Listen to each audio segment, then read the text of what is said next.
जय हिंद फ्रेंड्स। उठ जाग मुसाफिर भोर भई, अब रैन कहा तुम सोवत है। जो सोवत है सो खोवत है, जो जागत है सो पावत है।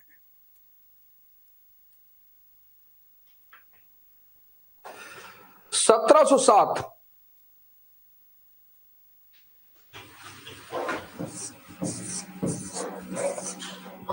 औरंगजेब की मृत्यु।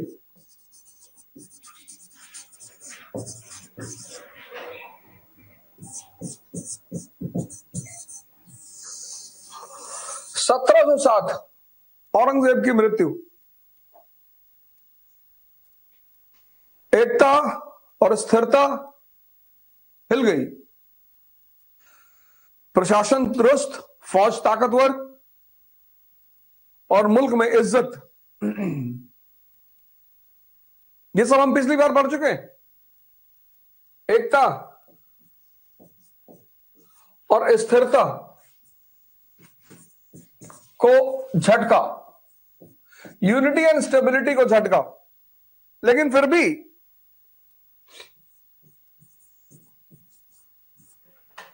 एकता और स्थिरता को झटका हिल गई, लेकिन फिर भी प्रशासन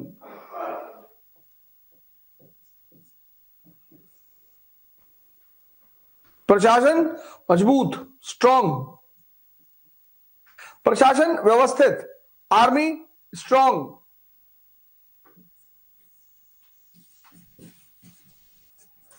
मुगल वंश की देश में इज्जत, डायनेस्टी की देश में इज्जत। 1707 और इस परिस्थिति में बहादुर शाह वन मुगल राजा बन रहा है। अब उसके सामने दो चुनौतियां हैं। पिछली बार मैंने एक फॉर्मूला आपको दिया था, वो आपको अपने जीवन में भी लगाना है। Policy depends upon priority. नीतियां जो है वो प्राथमिकताओं पर निर्भर करनी चाहिए। ये सब मैं डिस्कस कर चुका हूं। अब प्राथमिकता क्या है? विद्रोह। जो विद्रोह का माहौल है पूरे देश के विभिन्न भागों में, और वित्तीय संकट, फाइनेंशियल क्राइसिस,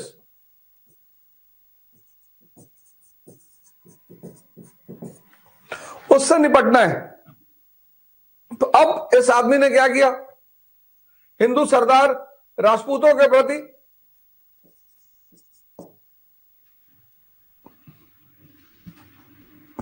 मोर टॉलरेंट, अधिक सहिष्णु, पूर्ण सहिष्णु नहीं, पॉलिसियां याद होंगी। राजपूतों के प्रति अधिक सहिष्णु, more tolerant.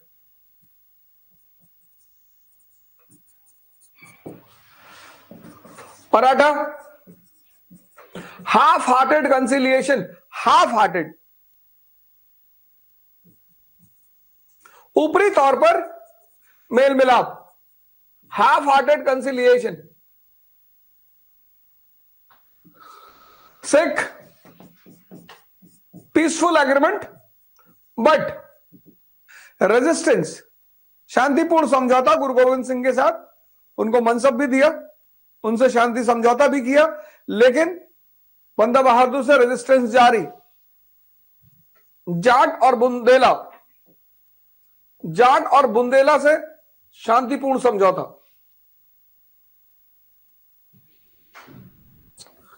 More tolerant, half hearted, सिखों से रेजिस्टेंस जारी, यानी इस समस्या का वो पूर्ण रूपेण समाधान नहीं कर पाएगा।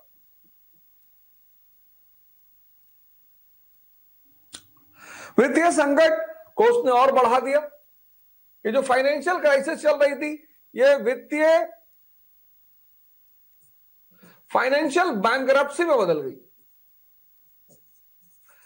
इसकी एक टाइटल थी, शाहे बेखबर, फाइनेंशियल बैंकरप्सी, वित्तीय दिवालियापन।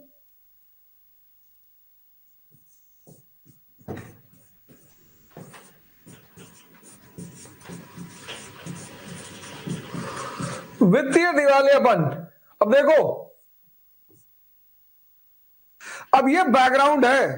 बहादुर शाह इस परिस्थिति में मर गया। मोर टॉलरेंट, अधिक सहिष्णु,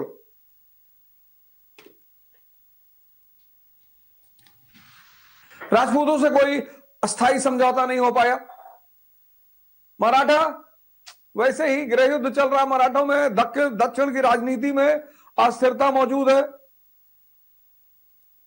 सिख विद्रोह जारी है, जाट और बुंदेला पीसफुल है। लेकिन एक सबसे बड़ी घटना जो घटी वो है वित्तीय दिवालियापन, फाइनेंशियल बैंकरप्सी। अब यह परिस्थिति है, किसी भी शासक को जब तुम पढ़ रहे हो उसका बैकग्राउंड अपने सामने रखो, तो उसके बैकग्राउंड से तुम उसकी जो नीतियां हैं, क्रियाएं हैं, उसको जोड़ने में तुम्हें बड़ी मदद मिलेगी। यह है बैकग्राउंड। विद्रोह का पूरी तरह समाधान नहीं निकल पाया और देश वित्तीय दिवालियेपन का शिकार हो गया, फाइनेंशियल बैंकरप्सी का शिकार हो गया। अब इस परिस्थिति में एक नया शासक आ रहा है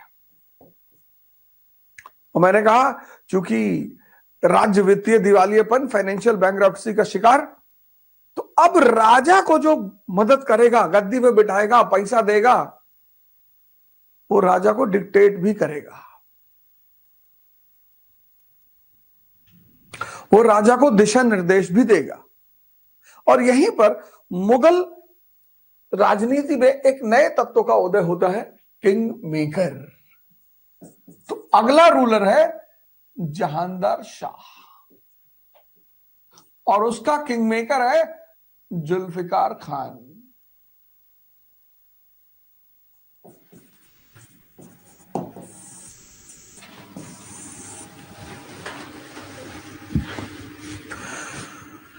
विद्रोहों का अस्थायी समाधान नहीं और वित्तीय दिवालियापन, इस परिस्थिति में यह व्यक्ति गद्दी पर बैठ रहा है। अब पिछली बार मैंने आपसे कहा क्लास में कि किंगमेकर कभी भी, जो किंगमेकर होगा वो कभी किसी मजबूत आदमी को किंग नहीं बनाएगा। किंगमेकर को ही उठा के पलट दिया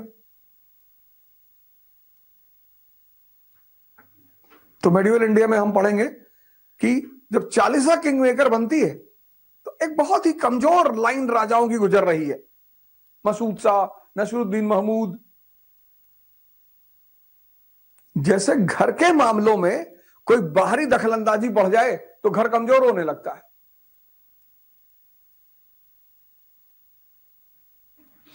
ऐसे राज्य के मामले में राजा के साथ साथ किसी और की दखलंदाजी बढ़ जाएगी तो राज्य कमजोर होने लगेगा। अब जहांगीर शाह कमजोर और पतित,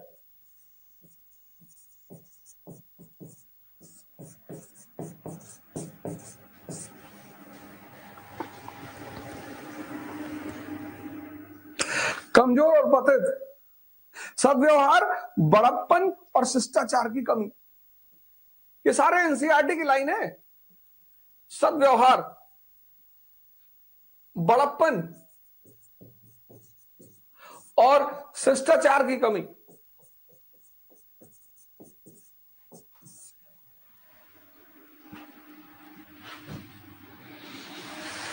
इसीलिए तो एक वर्ड बनाया गया, प्रोटोकॉल।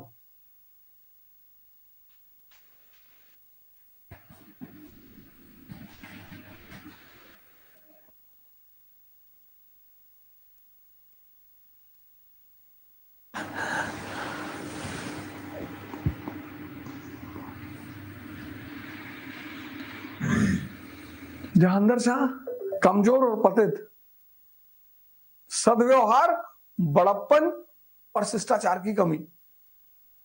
राजा है, मुगल राजा, मुगल, इनकी पूरी देश पे हुकूमत है। अब जिले का कलेक्टर तौलिया बांध के पूरे शहर में घूमे, इमेजिन करो, सिर्फ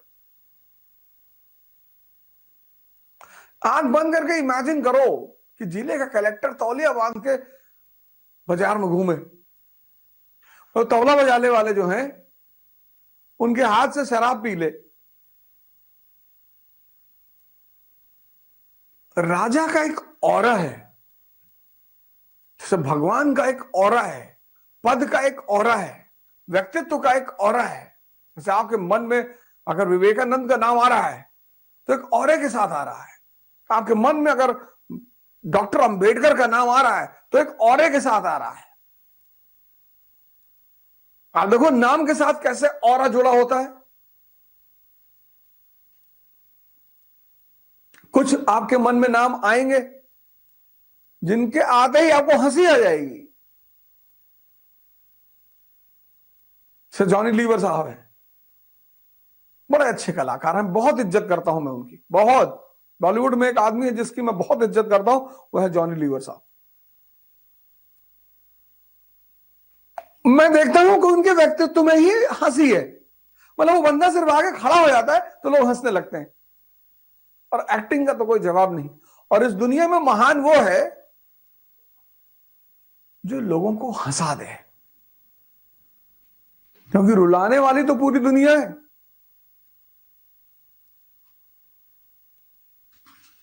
तो जिस मुगल वंश का इतना बड़ा औरा है, उसका राजा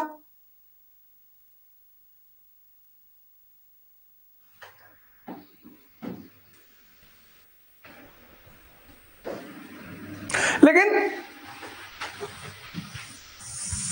इसके आड़ में जो आदमी सत्ता का केंद्र था वो था जुल्फिकार खान। इस आदमी ने फाइनेंस किया, इस आदमी ने जहांगीर शाह को गद्दी पर बिठाया। अब जो विद्रोह, अब फिर वही दोनों चीजें हैं, विद्रोह और फाइनेंस, विद्रोह और वित्त। इस आदमी को एहसास था, जुल्फिकार खान को, कि भारत एक विभिन्नतावादी मुल्क है और इस मुल्क को बिना सबके सहयोग के नहीं चलाया जा सकता।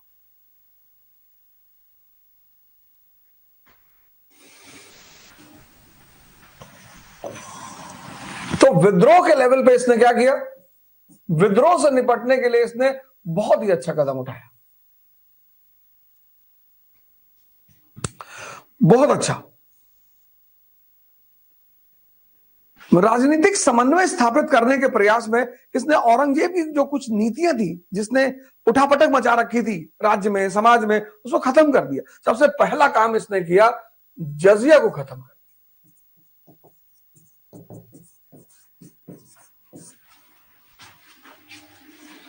भारत एक विभिन्नतावादी मुल्क है,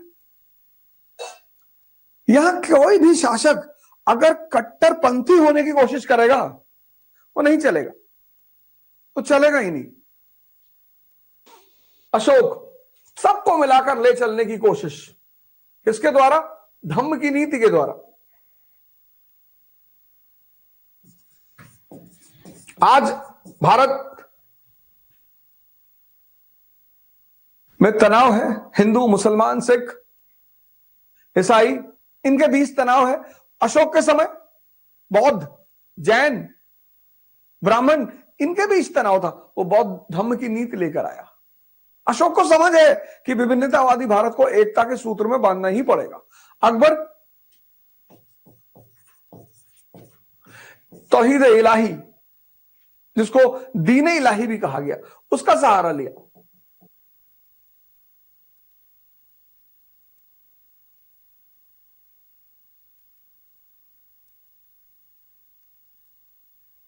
जुल्फिकार खान को भी यह बात समझ में आई कि किसी एक के सहारे पर शासन नहीं चलाया जा सकता। उसने जजिया खत्म कर दिया। भारत जब भी चलेगा, जब भी, सबको साथ में लेकर चलना पड़ेगा, सबका योगदान है। तो उसने पहला काम किया, जजिया खत्म कर दिया। दूसरा काम इसने किया, अब जजिया खत्म कर दिया तो ज्यादातर जो विद्रोही हैं वो नॉन मुस्लिम है, मराठा, सिख, जाट, बुंदेला। उससे वंश के प्रति एक अच्छा मैसेज गया। इस नीति का बड़ा इंपॉर्टेंस है, ये ऐसे नहीं आई, इस नीति का बहुत इंपॉर्टेंस। ज्यादातर विद्रोही कौन है, नॉन मुस्लिम। सिर्फ हिंदू नहीं है, नॉन मुस्लिम है। Maratha non Muslim, Sikh non Muslim, Rajput, non Muslim, Jat और बुंदेला, नॉन मुस्लिम।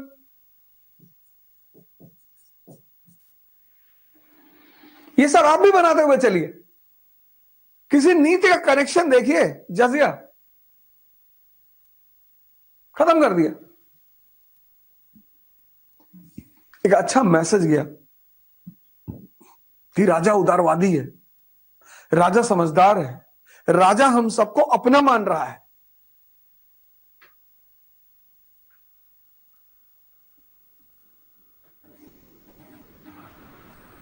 खानवा का युद्ध, पहले पानीपत के युद्ध के बाद अफगान सैनिकों ने युद्ध से मना कर दिया कि हम वापस जा रहे हैं, अब नहीं लड़ेंगे। उनको पता था राजपूतों के बारे में, और राजपूतों का इतिहास एक गौरवमयी इतिहास है। राजस्थान, वहां के मरुस्थल से तप कर पैदा हुए लोग युद्ध को खेल मानते हैं। सबको परेशान किया, इल्तुतमिश को, बलबन को, रजिया को, अलाउद्दीन खिलजी को, शेरशाह सूरी को, सबको। भूगोल का व्यक्ति के चरित्र पर बड़ा असर पड़ता है।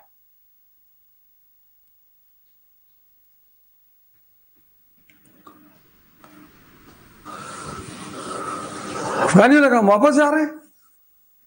अरे बाबर ने कहा इसे कैसे जा रहे हैं यार, एक युद्ध और, फिर जन्नत, जन्नत हमारी। सिपाहियों ने कहा जन्नत जाना चाहते हो तुम अकेले जाओ, हम वापस घर जा रहे हैं।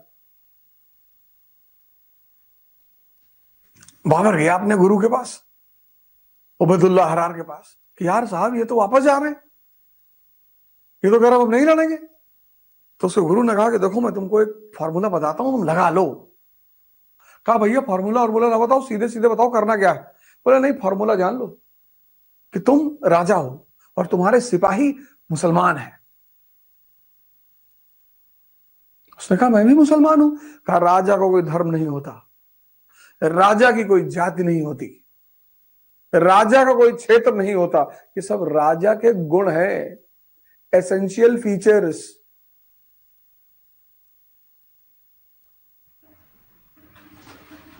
आज बाहर देखो समाज में क्या हालत है। अब तुम्हें लगता हो, अब तुम अगर भारत के समाज को बाहर देखो, देखो कैसे लड़ रहे लोग, upper caste, lower caste, Hindu, मुसलमान। अब तुम्हें फील होगा कि महमूद गजनी ने इस देश को कैसे लूटा।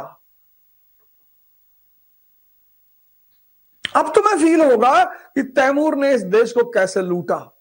नादिर शाह, आज उस पर चर्चा करेंगे, नादिर शाह पर कैसे लड़ रहे देखो, सिर्फ सत्ता के लिए, सिर्फ कुर्सी के लिए, बाकी कोई किसी का भला नहीं चाहता।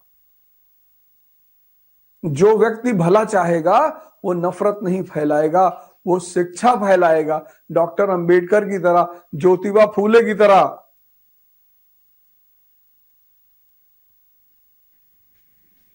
जो व्यक्ति भला चाहेगा ना, भला, वो नफरत कभी नहीं फैलाएगा। हमसे क्या मतलब, पड़ोसी से तुम पढ़ो यार। लेकिन 2024 का चुनाव है,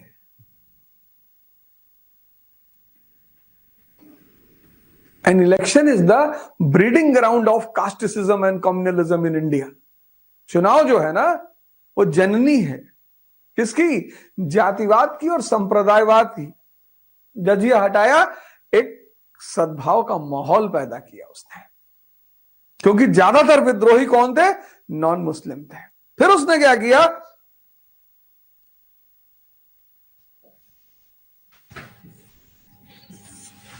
राजपूत, अब दो प्रमुख घराने, आमेर और जोधपुर, मारवाड़,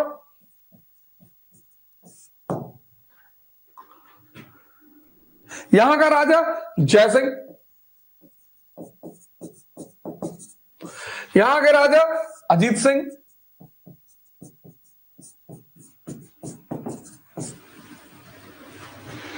उपाधि दी इनको किस चीज की, सवाई जयसिंह, सवा शेर, सवाई जयसिंह।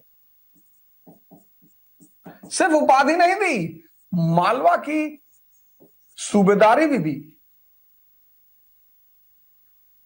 सिर्फ आई लव यू ही नहीं कहा, हीरे की अंगूठी भी पहनाया। शब्द जब संपत्ति से मिल जाते हैं तो भाव और मजबूत हो जाता है। अगर तुम अपनी गर्लफ्रेंड को या अपनी पत्नी को दिन में 4 बार आई लव यू कह रहे हो और कहते ही जा रहे हो डेली, तो एक दिन ऐसा हो सकता है कि तुमको मारे भी।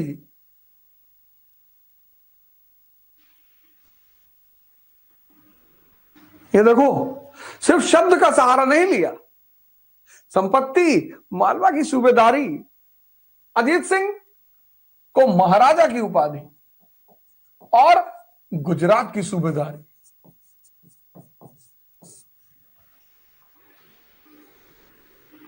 जुल्फिकार खान, एक पॉजिटिव माहौल बनाया देश में और फिर राजपूतों से सुदृढ़ संबंध,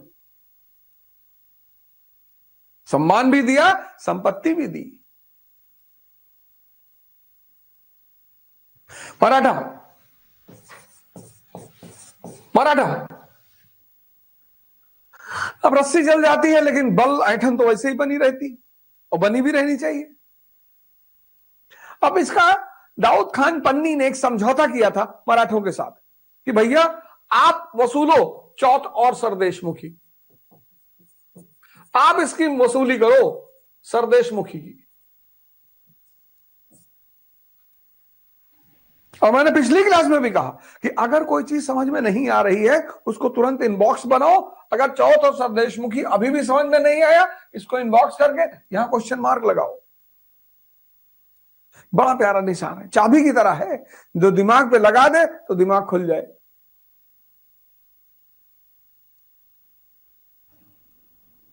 तो दाऊद खान पन्नी ने एक समझौता किया था दक्कन में कि चौथ और सरदेशमुखी कलेक्ट कौन करेगा, जमा कौन करेगा, मुगल अधिकारी।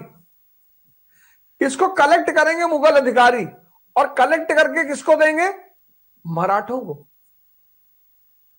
इसका कलेक्शन करेगा मुगल अधिकारी कि भैया कम से कम ऊपर से तो इज्जत बनी रहने दो कि हम ही लोग बॉस हैं। तो 14 सरदेशमुखी की जो कलेक्शन है वो करेंगे मुगल अधिकारी और कलेक्शन करने के बाद वो देंगे मराठों को। सिख, जाट और बुंदेला के साथ पेल मिलाप की नीति।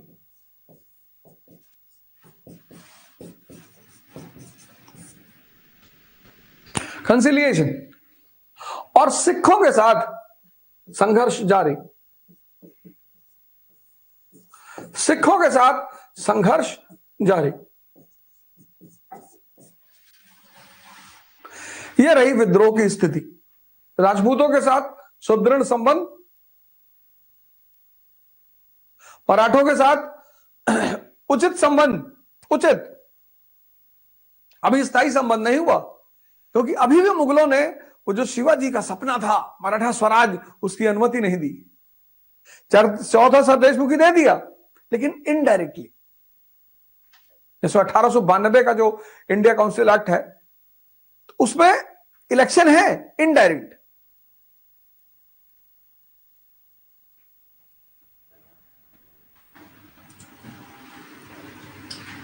तो सुदृढ़ संबंध, उचित संबंध, अच्छे संबंध और तनाव जारी।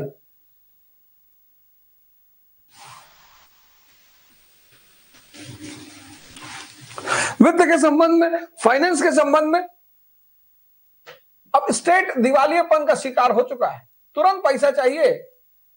स्टेट क्या हो चुका है, बैंकरप्ट।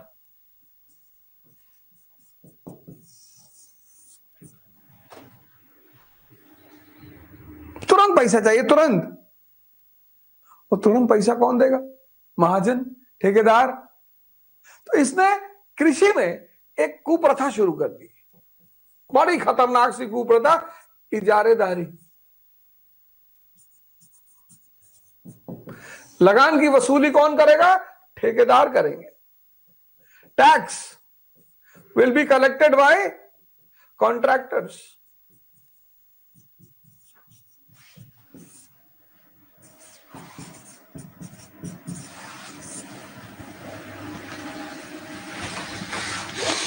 ठेकेदार, थानेदार, लंबरदार, इनसे भगवान बचाए। स्टेट बैंक करप्ट है, तत्काल पैसा चाहिए। अब वो जो टोडरमल की व्यवस्था है किसानों से, उससे काम नहीं चलेगा, तो अब लगान की वसूली ठेकेदार करेंगे। ठेकेदारों को एक निश्चित आय बता दी, भैया हमको इतना पैसा चाहिए। अब ठेकेदारों से कह दिया गया कि भैया हमको हर महीने तुमसे 100 रुपया चाहिए। अब ठेकेदारों ने क्या किया, उन्हें तो राज्य को सिर्फ 100 रुपया देना है, उन्होंने किसानों से कलेक्ट किया 2000 रुपया। ठेकेदारों ने किसानों से कलेक्ट किया 2000 रुपया। इससे क्या हुआ, इससे राज्य को पैसा तो मिलने लगा, लेकिन कृषक का उत्पीड़न बढ़ गया। ये डेवलपमेंट हो गई। पैसा तो आने लगा राज्य के पास, लेकिन कृषक का उत्पीड़न बढ़ गया। Suppression of farmers.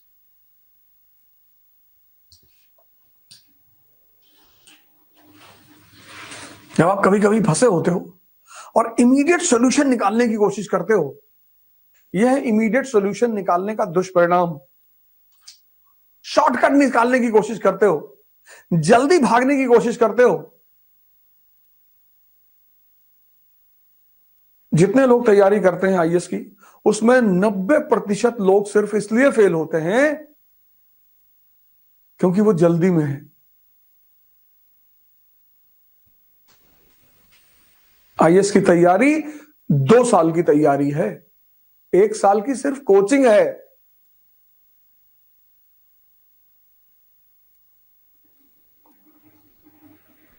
कल मैं इंटरव्यू सेशन ले रहा था, उसमें एक लड़का पाटन का आया, विपुल भाई, 22 साल का लड़का। मैंने कब तैयारी शुरू की है? कहा सर 18 साल से। 18 साल की उम्र से मैंने पढ़ना शुरू कर दिया था। भगवान करे उसका इस बार सिलेक्शन हो जाए। विपुल भाई पाटन से, नाम लिख लेना, हो सकता है सिलेक्शन हो जाए उसका। 22 साल का। उसने कहा सर 18 साल से तैयारी शुरू कर दिया था।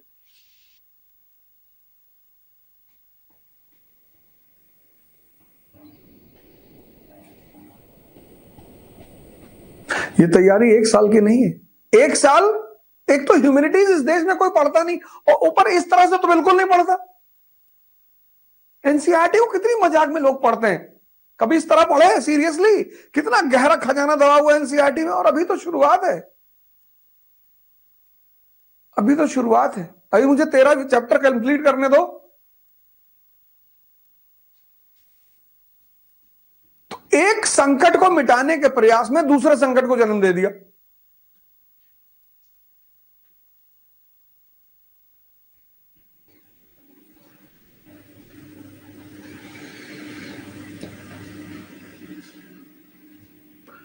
कृषक उत्पीड़न, सप्रेशन ऑफ फार्मर्स। अब स्टेट इज इन क्राइसिस।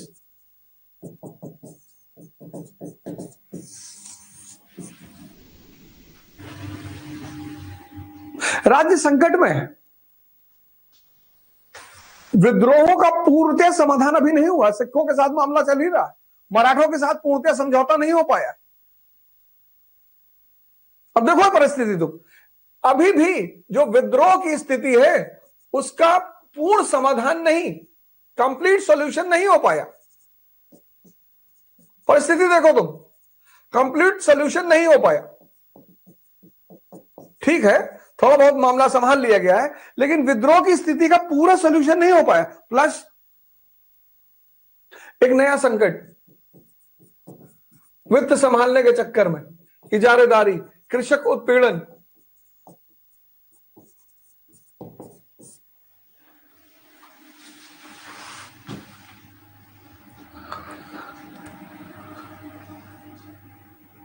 और इस परिस्थिति में ये देखो बैकग्राउंड, इस परिस्थिति में ये जो राजा है, किंग, ये अपने वजीर के प्रति ही साजिश कर रहा है, कॉन्स्पिरेसी कर रहा है।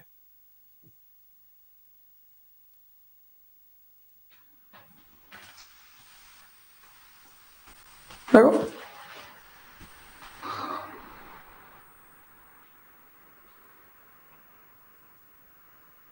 तो घर का मुखिया अस्पताल में, और परिवार वाले कह रहे कि यार सब बैनामा करवा लेते, सब मकानवा ट्रांसफर करा लेते।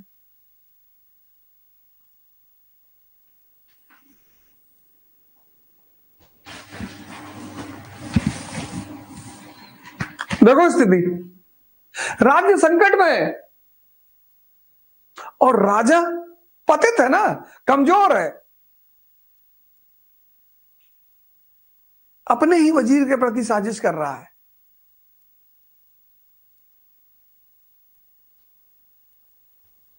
इसीलिए मैं बार बार कहता हूं एक बात पर, देखो बड़े घर में पैदा होने से भी कुछ भी नहीं होता। देखो राजक घर में पैदा हुए जहांदर शाह, इसीलिए मैं बार बार कहता हूं कि शिक्षा के साथ जो चीज सबसे ज्यादा जरूरी है, जो वो है व्यक्तित्व, पर्सनालिटी। इस देश की शिक्षा पॉलिसी क्यों फेल कर गई? उसने सिर्फ एक तो शिक्षा का पॉलिसी गलत, रटाना रटाना रटाना, दिमाग को तोता बना देना।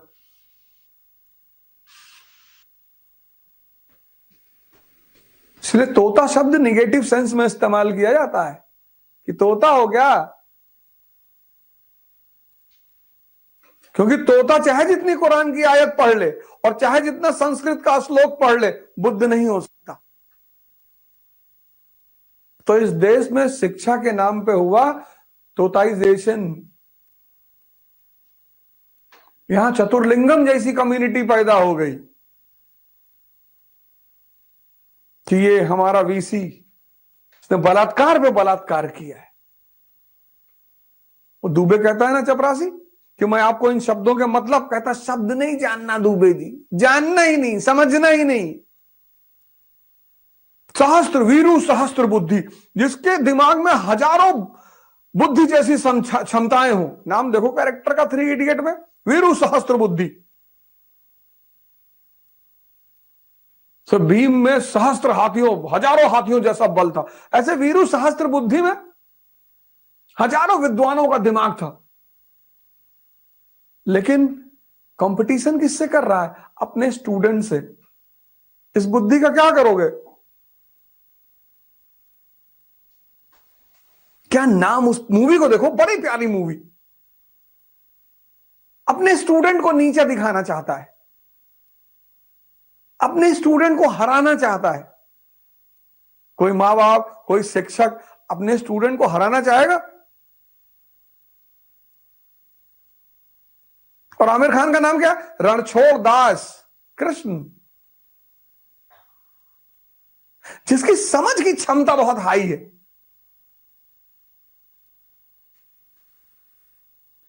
क्या डायलॉग मारता है वो कि बेटा काबिलियत पैदा करो, काबिलियत, तरक्की तुम्हारे पीछे भागेगी। वीरू सहस्त्र बुद्धि मत बनो और ना चतुर्लिंगम बनो।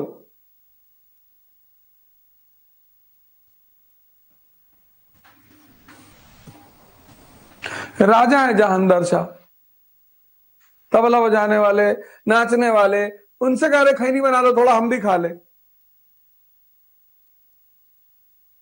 तौलिया पहन के दरबार में आ जा रहे हैं।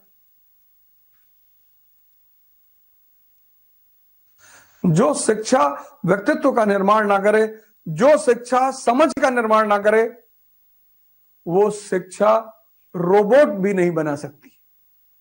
रोबोट मूवी देखे हो ना, चिट्टी, काबिल आदमी है, काबिल मशीन है।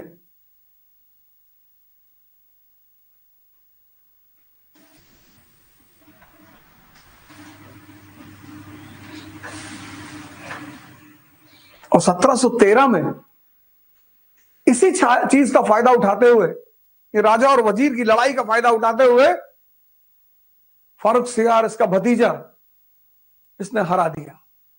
जहांदर शाह और जुल्फिकार खान का अंत, और इन दोनों के पश्चात एक नया आदमी गद्दी पर बैठा, फारूक सियार।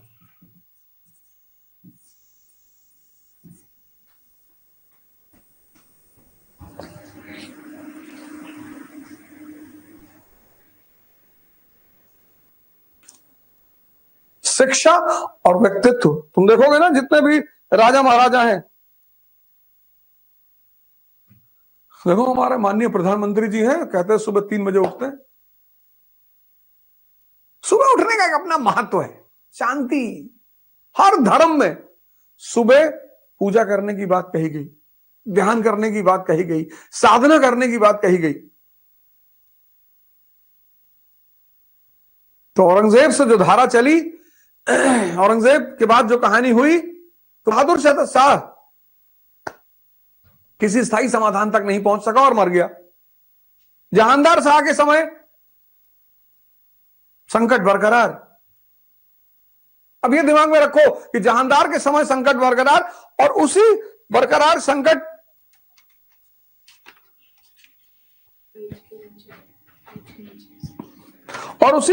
संकट के सामने एक नया शासक फारूक सियार।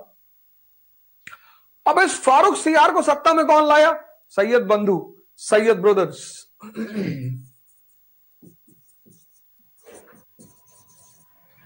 अब्दुल्ला खान और हुसैन अली।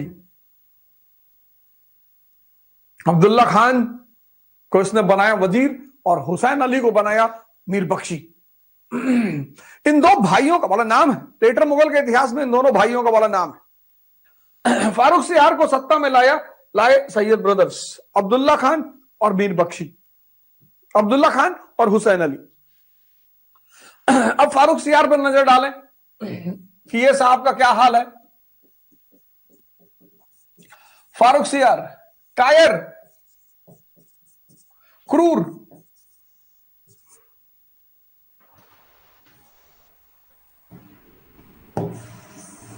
कायर और क्रूर।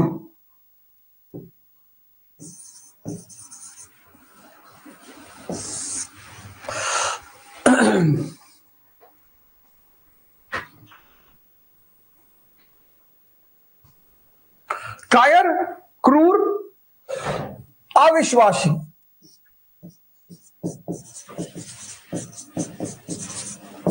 और बेईमान।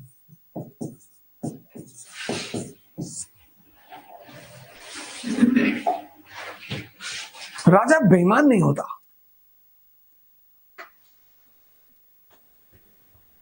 राजा बेईमान नहीं होता। तो फिर होता क्या है? राजा कूटनीतिज्ञ होता है। उसे पता है जनता से पैसा नहीं लेंगे तो राज्य चलाएंगे कैसे। शासन का जो मूलभूत सिद्धांत है वो शोषण है, लेकिन प्यार से।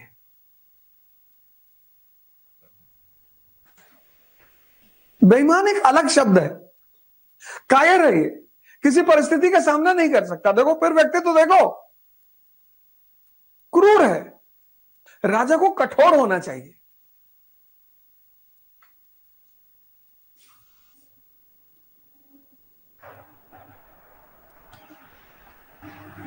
अविश्वासी, भरोसा ही नहीं किसी पे। और बेईमान। लेकिन सत्ता का सारा केंद्र किसके हाथ में? सैयद बंधुओं के हाथ में, सैयद ब्रदर्स।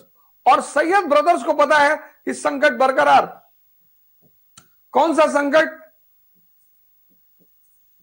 फाइनेंस संकट बरकरार।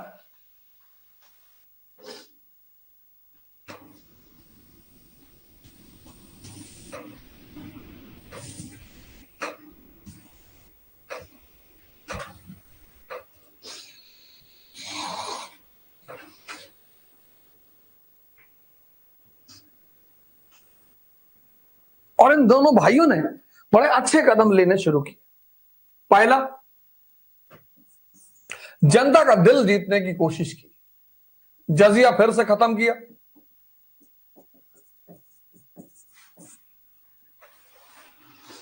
बड़े सारे भाई हमारा बड़ा कंफ्यूज हो चुके, जजिया तो पहले भी खत्म हो चुका है। राजशाही में और संसदीय प्रणाली में एक फर्क है। यहां गवर्नमेंट स्थायी है, भारत सरकार स्थायी है, प्रधानमंत्री बदलते रहते हैं। इसलिए भारत सरकार के नाम पे जो डिसीजन हो गया वो अगले प्रधानमंत्री को भी सम्मान करना है। समझिएगा इस बात को। आप लोग बहुत कंफ्यूज हो जाते हैं। संसदीय प्रणाली, आधुनिक जो व्यवस्था है, राज व्यवस्था है, उसमें संसदीय प्रणाली जो है वो भारत सरकार की प्रतिनिधि है। जैसे तुम करेंसी देखो, 500 रुपए का नोट, मैं धारक को 500 रुपए अदा करने का वचन देता हूं। किसका सिग्नेचर है? आरबीआई के गवर्नर का।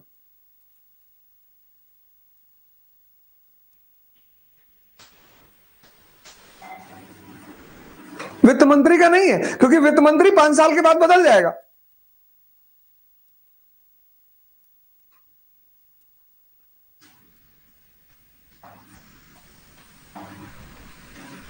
लेकिन मोनार्की में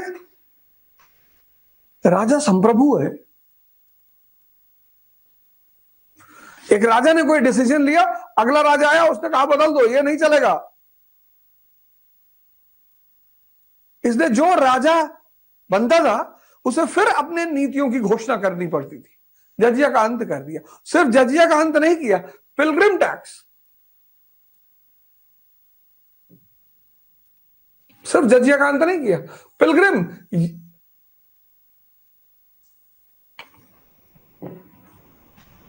तीर्थ यात्रा कर बहुत सारे स्थानों पे पिलग्रिम टैक्स, इसको भी खत्म कर दिया। रिलीजियस टॉलरेंस, धार्मिक सहिष्णुता की नीति अपनाई।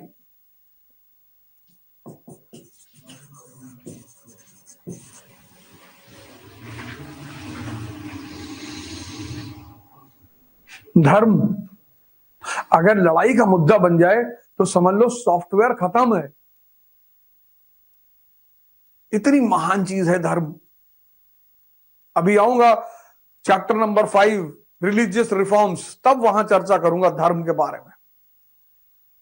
अभी इसी आधुनिक इतिहास में विवेकानंद पढ़ाऊंगा आपको, स्वामी दयानंद सरस्वती पढ़ाऊंगा, राजा राम मोहन रॉय पढ़ाऊंगा। धर्म मनुष्य को भगवान बनाने की कीमिया है, जाहिल बनाने की नहीं। इतनी बड़ी चीज है धर्म। और जो औसत बुद्धि है, बड़ी सारी एयरलाइंस ऑपरेट करती है, इंडिगो करती है, विस्तारा करती है, एयर इंडिया करती है, तुम किसी में बैठ के जाओ जिसमें तुम्हारी इच्छा हो। ऐसे कई सारे धर्म हैं, कई सारे रास्ते हैं, तुम्हें जो अच्छा लगे उसको फॉलो करो और जो समझ में आए।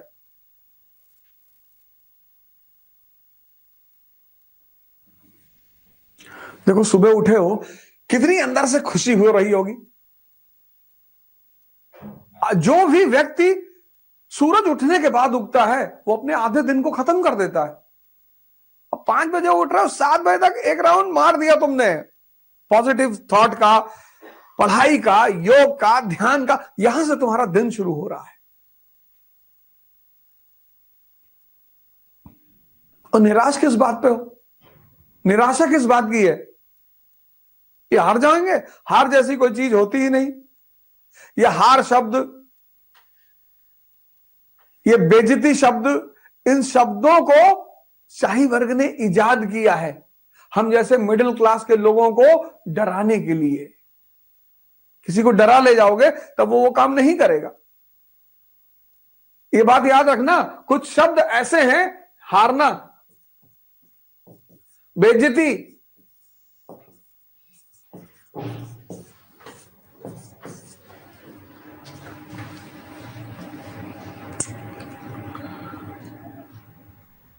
ये ऐसे शब्द हैं जिनको बड़बोलापन,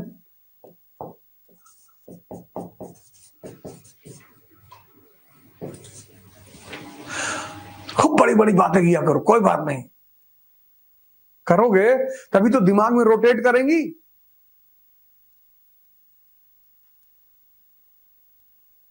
ये शब्द शाही वर्ग ने इजाद किया है। राहुल जी हमारे विपक्ष के नेता हैं, इतने लीडरशिप इतने दिन से कर रहे हैं, अपनी पार्टी को नहीं सत्ता में ला पा रहे हैं, मरे थोड़ी जा रहे हैं, प्रयास कर रहे हैं, नित्य नए प्रयास कर रहे हैं।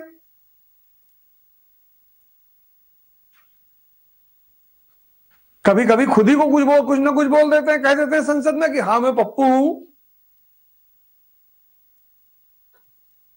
ये सारे शब्द इजाद किए शाही वर्ग ने, हमको तुमको रेस से बाहर रखने के लिए, डिप्रेस करने के लिए।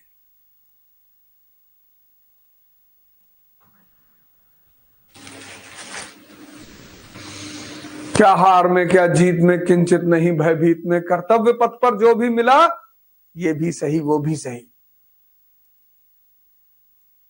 कोई हार वार नहीं होती। जीवन में सिर्फ एक आज का दिन, आज का दिन तुम्हारा बहुत अच्छा जाना चाहिए। तुम्हारी प्रायोरिटी छोटी सी बनाओ, बहुत बड़े बड़े मन का काम है बड़ा बनाकर उसको कर ही ना पाना।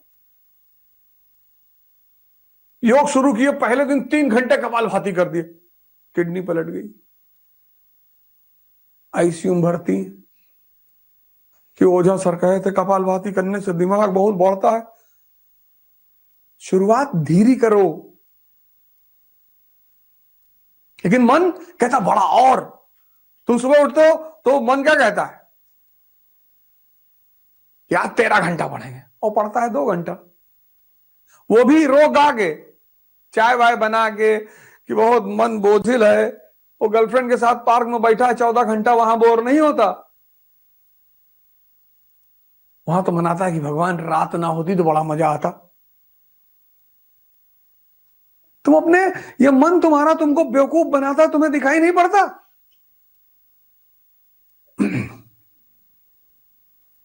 मन तुम्हारा 24 घंटे तुमको बेवकूफ बना रहा है, तुमको दिखाई नहीं पड़ रहा है।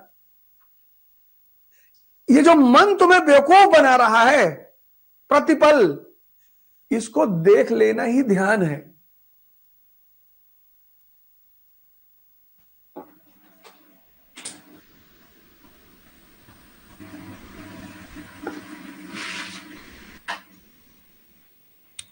जिन चीजों में तुम कुछ नहीं कर सकते उसके बारे में क्यों सोचते हो।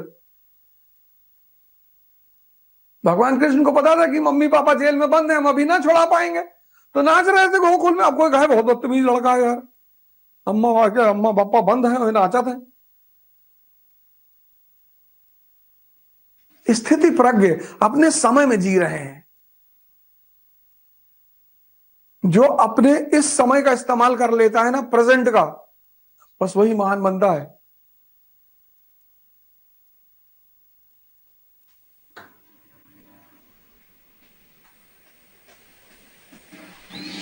और जब दिसंबर की भयंकर ठंडक शुरू होगी तब 4 बजे पढ़ा जाएगा, 4 से 6।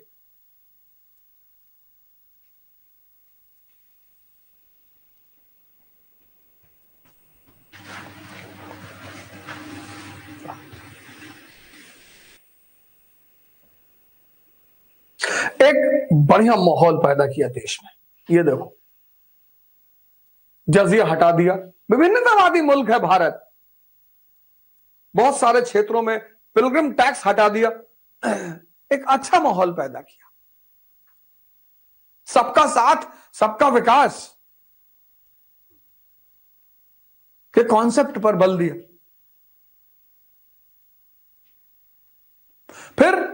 फिर वही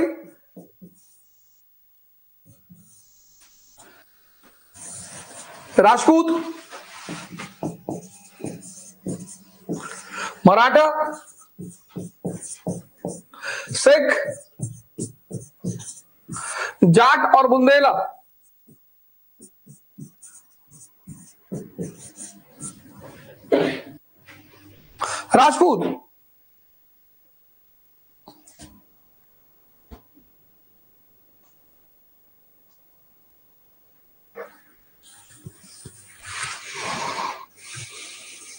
राजपूत, इनको महत्वपूर्ण पद दिए। अजीत सिंह और जय सिंह को महत्वपूर्ण पद, इंपॉर्टेंट पोस्ट।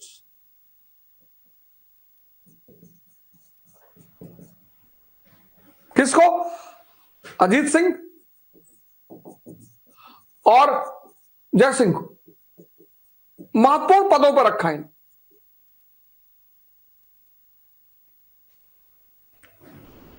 सबसे क्रांतिकारी जो समझौता किया सैयद ब्रदर्स ने वो मराठों के साथ किया। स्टार बनाइए, 1719 की संधि, ट्रीटी ऑफ 1719।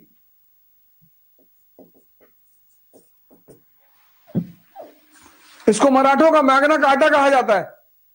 क्या किया? मराठों को उनका स्वराज दे दिया, मराठा स्वराज। वो जो शिवाजी का सपना था उसकी पूर्ति हो गई। मराठा स्वराज, दक्कन के 6 प्रोविंसों की चौथर स्वदेशमुखी, दक्कन के 6 प्रोविंसों को 6 प्रोविंस के चौथ एंड स्वदेशमुखी।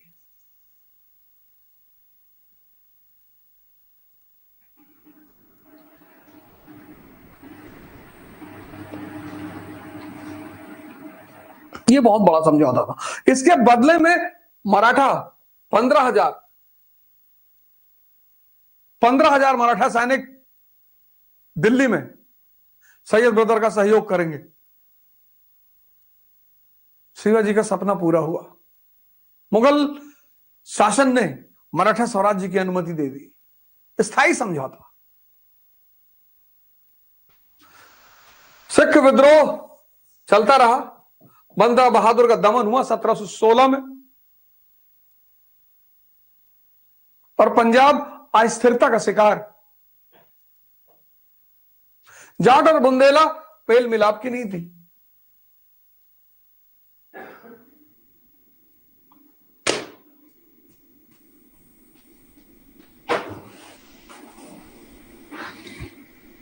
तो एक पॉजिटिव माहौल क्रिएट किया, सद्भाव का माहौल क्रिएट किया।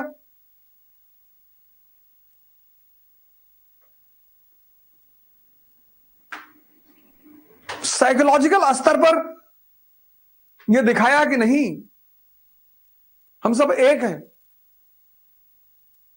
राजपूतों को संतुष्ट किया, मराठों को तो वरदान दे दिया, तोहफा। यह बहुत बड़ी घटना है फारूक सियार के काल की। शिवाजी के सपने की पूर्ति, मराठा स्वराज का मुगल शासन द्वारा एक्सेप्टेंस, बंदा बहादुर का दमन और पंजाब अस्थिरता का शिकार।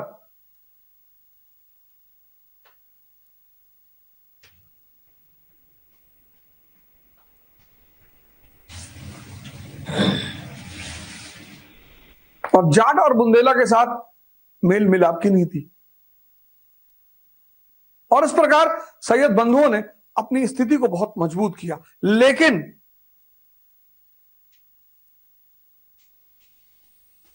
लेकिन लेकिन but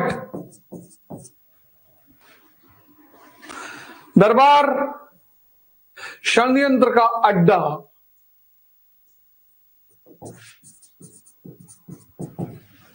court conspiracies was the permanent feature of the court. दरबार षड्यंत्र का अड्डा, अधिकारी फ्रॉड का सहारा लेकर धन का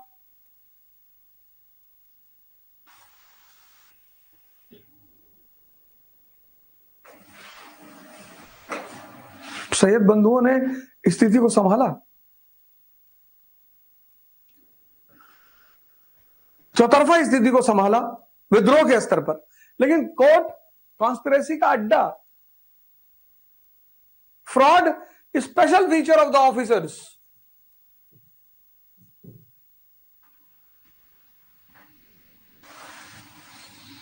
राजा कायर है,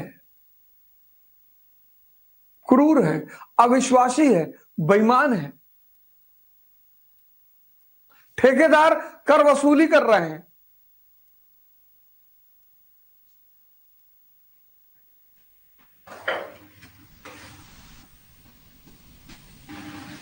और पैसा कमाने की इतनी होड़ है इस देश में।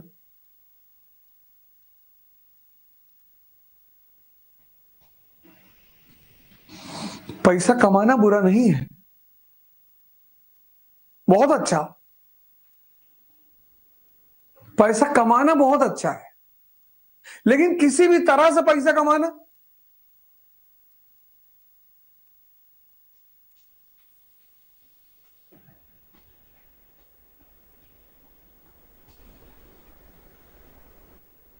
बस पैसा आना चाहिए चाहे जैसे आए।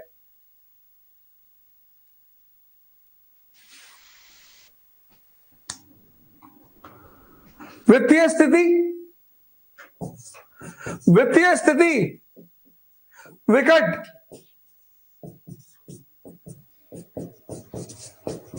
विकट। कर्मचारियों को तनख्वाह ही नहीं मिली, आंतरिक विद्रोह, आंतरिक विद्रोह।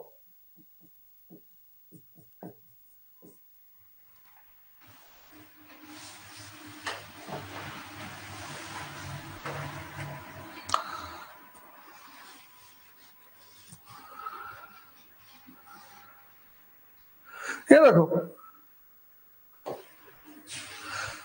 राजपूत संतुष्ट,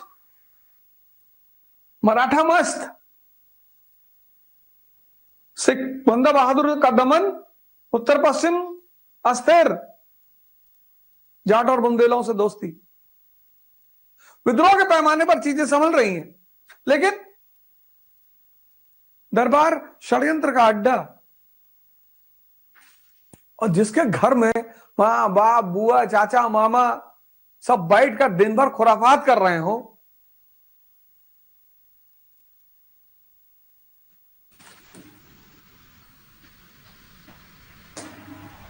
जिस आदमी का पतन होना होता है उसके साथ दो चीजें बहुत होती हैं, एक तो उसे नींद बहुत आती है और दूसरा वो कलह बहुत करता है।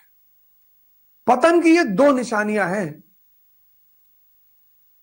एक तो कलह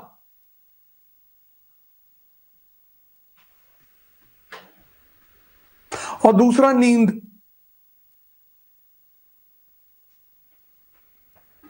दरबार षड्यंत्र का अड्डा, अधिकारी गबन करने वाले, राज्य कमजोर हो रहा है, हो गया है ना, कोई नजर रखने वाला नहीं।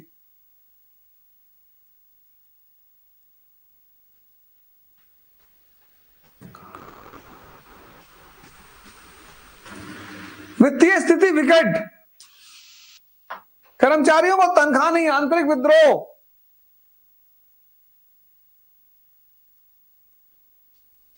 और इस परिस्थिति में फारूक सियार और सैयद बंधुओं के बीच टकराव।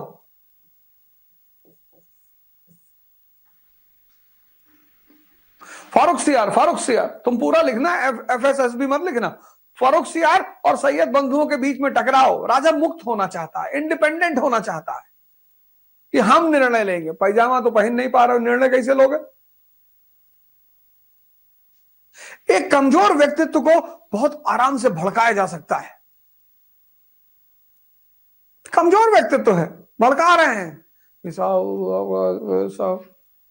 तुम्हारे वजीर इतना बढ़िया काम कर रहा है, मीर बख्शी इतना बढ़िया काम कर रहा है, सपोर्ट करो, उसके साथ बैठो।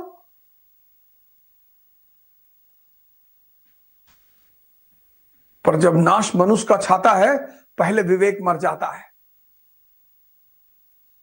विवेक बड़ा प्यारा शब्द है। लोग अपनी इंफॉर्मेशन का विस्तार कर रहे हैं, विवेक का विस्तार करो, विवेक। इसलिए हिंदुओं ने शिव जी की एक फोटो बनाई, उसमें तीसरी आंख बनाई, बहुत प्यारी तस्वीर है वो। यहां से देखना शुरू करो, यहां से देखते हो तो तुम्हें लगता है कि धन में बहुत ताकत है, लेकिन वो धनी आदमी स्वामी अड़गड़ानंद जी के आश्रम में 95 साल का वृद्ध संत बरचर के आश्रम में, एक से एक धनी, एक से एक मठाधीश, एक से एक राजनेता हाथ जोड़कर उसके सामने खड़े हैं, और उस व्यक्ति की मर्जी है वो मिले या ना मिले। यहां से देखना और यहां से देखना, दोनों में फर्क है।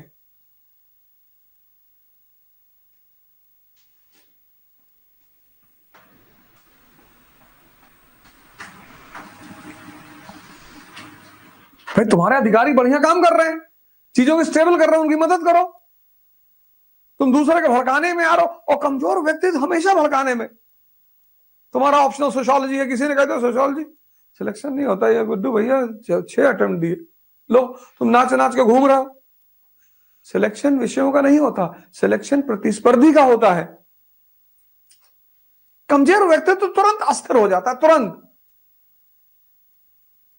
इसीलिए तो मैं बार बार ध्यान करने की बात कहता हूं कि ताकतवर मन,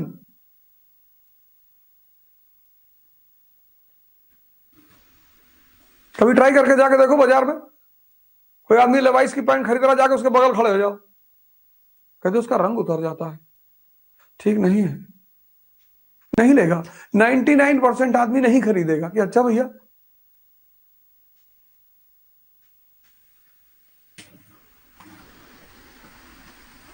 मैं बार बार कहता हूं, आलमंड सोप लगा रहे हैं, आलमंड क्रीम लगा रहे हैं, आलमंड तेल लगा रहे हैं, आलमंड क्रीम लगा रहे हैं, नाचोगे कि शादी है तुम्हारी डेली और दिमाग खाली पड़ा है, चिल्ला रहा है कि भैया। स्टूडेंट हो, प्रतिस्पर्धी हो, और मां बाप का पैर छू लेना क्लास खत्म होने के बाद, 4 बजे मत उठाना कि चले गए पैर छूने। कभी कभी अति प्रेम भी खतरनाक हो जाता है। जब मां बाप उठे तभी उनका पैर छूना, और छूना जरूर। और तुम्हारे साथ नहीं रहते तो उनको फोन करो, और देखो 1 महीने में तुम्हारे व्यक्तित्व में कितना बदलाव आता है। आशीर्वाद का खेल देखो।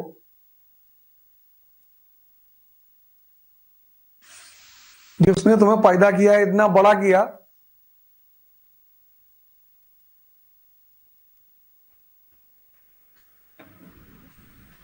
ये फारूक सियार और सैयद ब्रदर के बीच टकराव और स्थितियां देखो,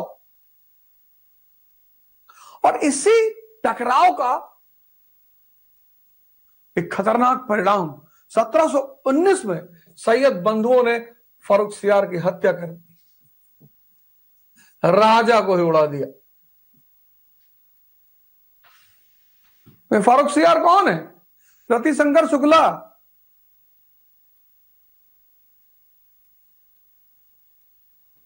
गुड्डू पंडित और बबलू पंडित जब जान रहे हो कि दोनों खतरनाक हैं, इमीडिएट डिसीजन, और वो गुड्डू पंडित तो डिस्टर्ब है, और तुम उसको मां की गाली दे रहे हो अपने घर में बुला के। तुम कितने बदतमीज आदमी हो।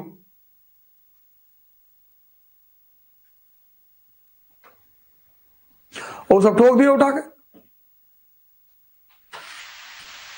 1719 में मुगल राजा की हत्या,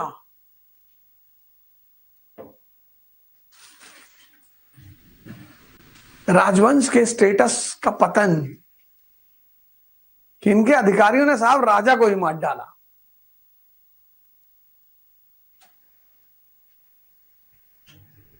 कितनी बड़ी घटना है। अभी तक क्या चल रहा था? विद्रोह की स्थिति थी, वित्तीय संकट था, एक नई घटना घट गई, राजा की स्थिति का पतन, कि अब गुड्डू मार देश।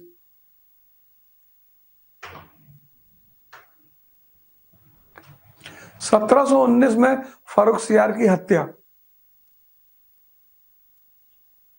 अब इस हत्या से 2 बातें हुई। एक, जनता जो है उसके मन में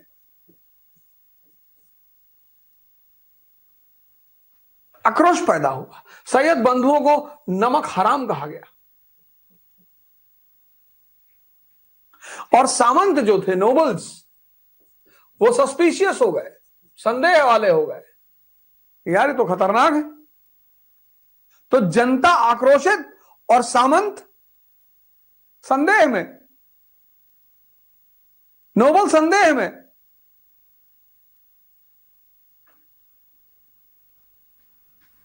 जनता आक्रोशित। जनता को क्या पता होता है? तो जो बात तुम फैला दो जनता जान लेती है। जनता को थोड़ी पता था कि राजा बदतमीज है। उसको तो बताया, देखो जेकर खाइन भैया वही पतरिम छेद कर दीन।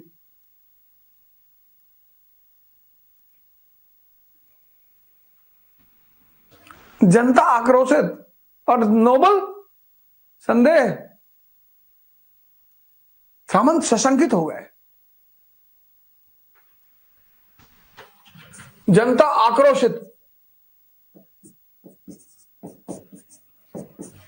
और सामंत संदेह में। और इस परिस्थिति का फायदा उठाया सामंत संदेह में।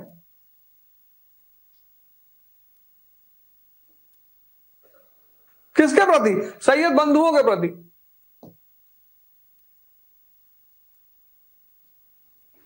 और इस परिस्थिति में जब जनता आक्रोशित और सामंत संदेह, इस परिस्थिति में जो विरोधी गुट था, सैयद बंधु का विरोधी गुट, उसको बड़ा फायदा मिला।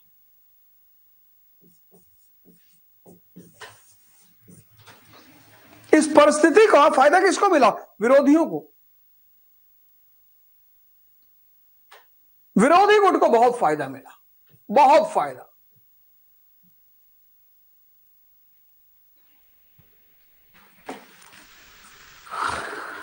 फारूक सियार की जो हत्या हुई, उससे विरोधी गुट कौन है? विरोधी गुट में निजामुल मुल्क,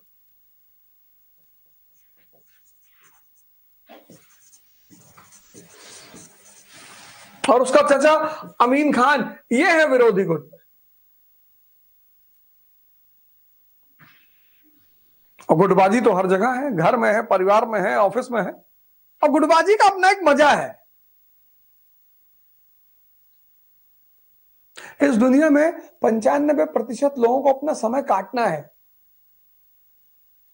समय का इस्तेमाल नहीं करना। समय का इस्तेमाल कौन करेगा? जो जिंदा है, जो ध्यानी है, वो समय का इस्तेमाल करेगा। इसलिए मैं कहता हूं 3 जगह जाओ, या तो जिम जाओ, बॉडी ही बन रही है, मंदिर जाओ, व्यक्तित्व तो बन रहा है, और लाइब्रेरी जाओ, ज्ञान बढ़ रहा है।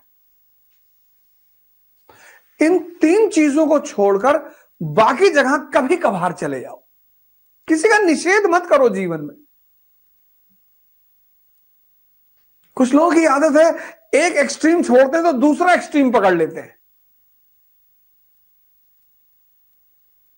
अति किसी भी चीज की खराब है। बैलेंस रहो। कभी पार्क में भी चले आओ, कभी मूवी भी देख लो, कभी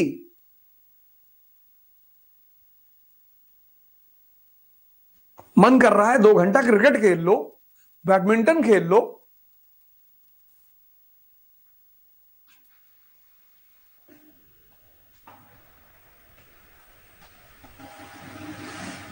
समय,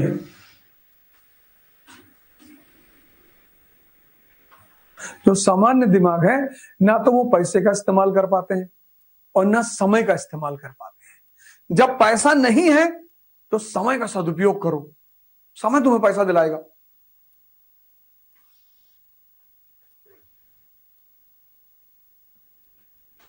ये देखो, ये हत्या जो रही, ये बहुत खतरनाक साबित हुई सैयद बंधुओं के लिए। जनता आक्रोशित, जनता ने कहा ये तो नमक हराम है। और सामंत संदेह में कि यार जो इस आदमी ने राजा को उड़ा दिया, वो हमको उड़ाने में कितना टाइम लगेगा। यही तो हुआ गुड्डू पंडित बबलू पंडित के साथ। दादाजी क्या कहते हैं खंडानंद से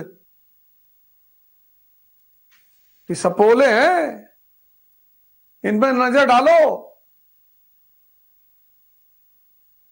एक तो तुम मार दिया रति शंकर शुक्ला को, और जब यहां आए हो तो अपनी गलती मानने के बजाय तुम भड़क रहे हो कि तुम फिर वही लीपा पोती कर रहे हो। बबलू पंडित समझदार है, कहता है भैया गलती हो गई।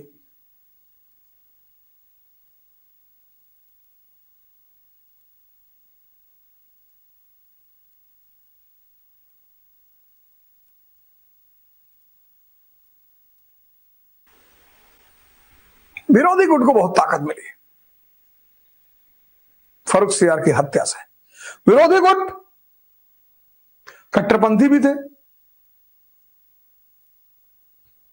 कट्टरपंथी मतलब जिसकी बुद्धि उसके घुटने में है।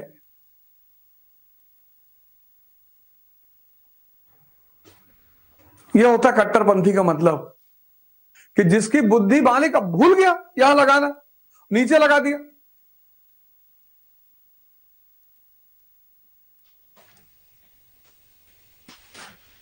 बुद्ध, कबीर, दादू, नानक, रैदास,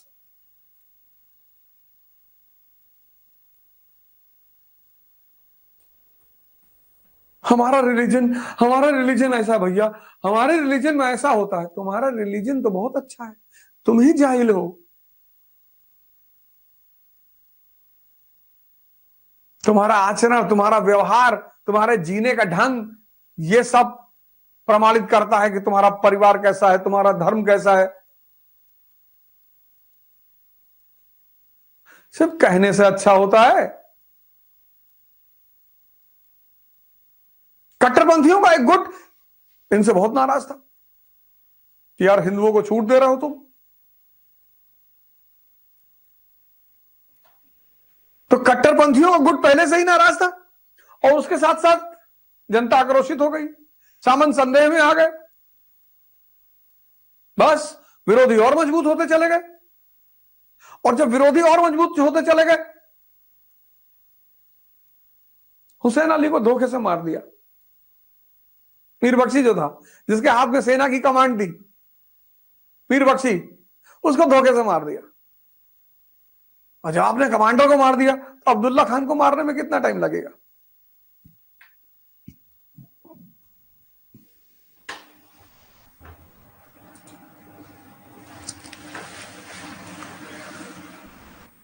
और फारूक सियार के मरने के बाद दो और राजा इन्होंने बैठाए, छोटे छोटे बच्चे, और 6 रोग से मर गए।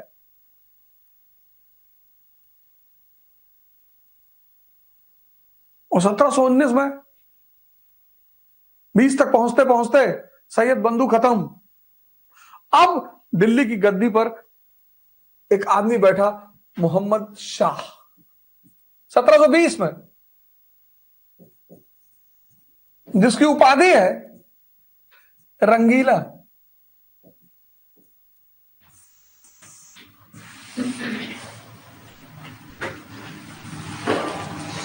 जीवन में उपाधियों का बड़ा महत्व है। उपाधि मतलब समाज आपको किस नजर से देख रहा है, आपके कर्म क्या है। तो गांवों में देखो कभी कभी नाम रख देते हैं लोगों का, डमरू, कि मैं जहां 4 लोग देखते हो वहीं बजना शुरू हो जाते हो। अब घंटा जो शब्द है वो बड़ा प्यारा है, मंदिर में भी है, स्कूल में भी है।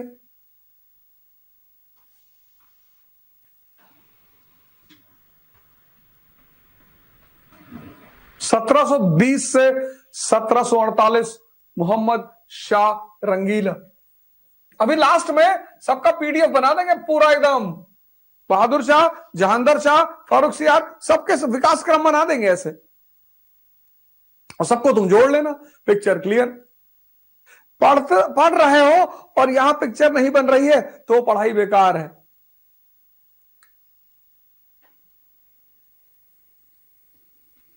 और पढ़ाई का काम है समझदारी का विकास, पढ़ाई का काम ज्ञान, इंफॉर्मेशन का विकास नहीं। एक बार बीरबल का उनकी पत्नी से झगड़ा हो गया। आराम से पढ़ो, टेंशन मत लो, यार कहानी सुना रहे हैं। और मेरी क्लास में सिर्फ भारतीय बैठेंगे, इंडिया फॉर इंडियंस।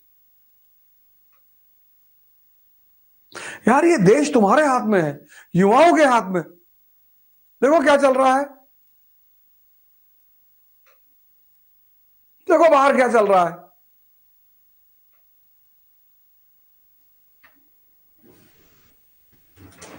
ये औसत दर्जे के लोग सत्ता पाने के लिए कुछ भी कर रहे हैं, कुछ भी, सब, किसी का नाम नहीं लिया जा सकता, सब। किसी का नाम लेने का मतलब यह हुआ कि आप उसके विरोधी हैं, बाकी होंगे आप समर्थक हैं। किसी का नाम लिया ही नहीं है, सब।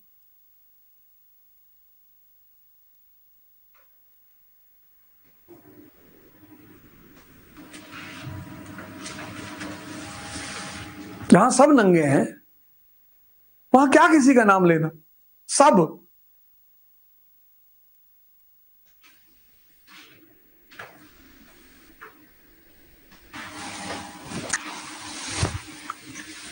बीरबल, तो बीरबल और अकबर पत्नी वाला किस्सा बाद में सुना देंगे। तो अकबर और बीरबल खेत में टहल रहे थे, तंबाकू का खेत था, और तंबाकू के पत्ते हरे हरे होते हैं, इतना बड़ा पेड़ होता है और हरे हरे पत्ते होते हैं, और तंबाकू के खेत में गधा टहल रहा था। अब वो घास तो खा रहा था, घास भी हरी होती है, लेकिन तंबाकू नहीं खा रहा था। अकबर को तंबाकू पसंद नहीं था, और बीरबल तंबाकू खाते थे। तो अकबर ने बीरबल से कहा कि देखो बीरबल, गधे भी तंबाकू नहीं खाते। बोले सरकार, इसीलिए तो गधे हैं।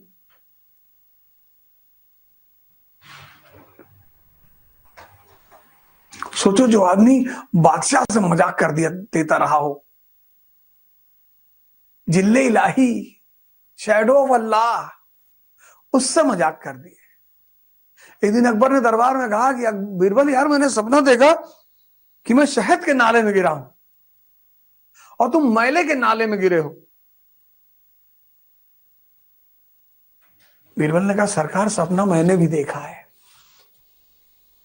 कि आप मुझे चाट रहे हैं और मैं आपको चाट रहा हूं। इसका विकास करना है। ये जो किताब ले लेके नाच रहे हो चारों तरफ, तोता मत बनो, जागो, अपना उत्थान करो, राष्ट्र का करो, समाज का करो, पहले अपना करो। तुम्हारे उत्थान से ही अगला उत्थान जुड़ा हुआ है। पहले अपना करो, साधना करो, तपस्या करो। आप में से बहुत सारे लोग, भाई हमारे, बहनें हमारी, बेटियां हमारी, उनको लगता होगा मुझे कौन पढ़ाएगा यार, मुझे कौन बताएगा। हम बता रहे हैं ना,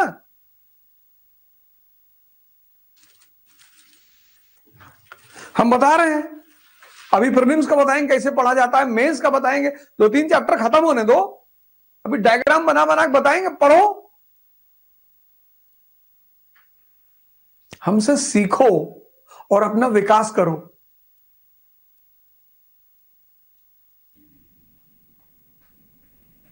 ₹501 में 2 घंटा समय दे रहा हूं।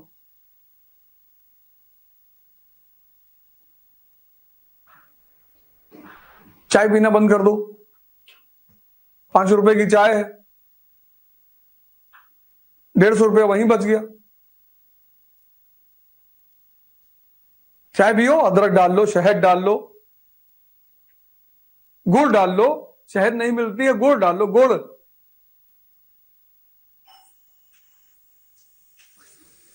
काली मिर्च डाल लो, तुलसी की पत्ती डाल लो, सब डाल के बढ़िया चाय बनाओ, फर्स्ट क्लास।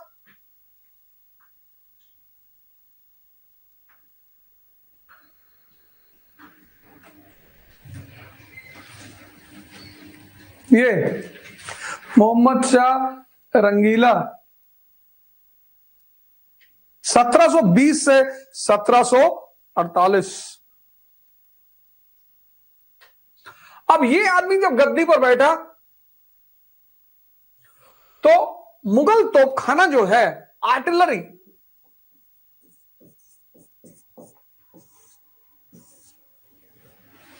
वो अभी भी मजबूत है। मुगल तोपखाना अभी भी मजबूत है। प्रशासन, एडमिनिस्ट्रेशन अभी कोलैप्स नहीं हुआ है।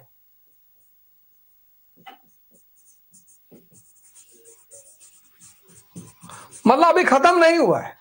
मुगल तोपखाना अभी भी मजबूत है, प्रशासन अभी कोलैप्स नहीं हुआ है। मराठा दक्कन में ही है, अभी भी दक्कन में।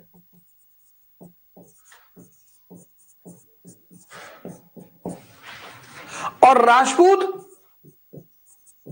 लॉयल।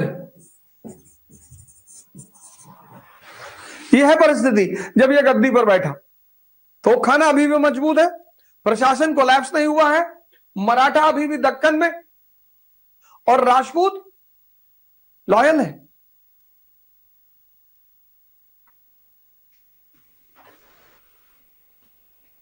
देखो कैसे एनसीईआरटी पॉजिटिव चीजों को निकाल रही है। ये नहीं कह रहे कि मिट्टी का भैया सब खत्म होएगा, नहीं। राजे कुमार डारिन भैया,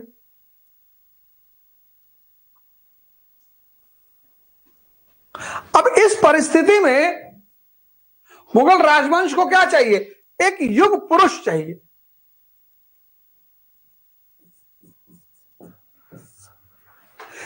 इस परिस्थिति में मुगल राजवंश को क्या चाहिए? एक युग पुरुष।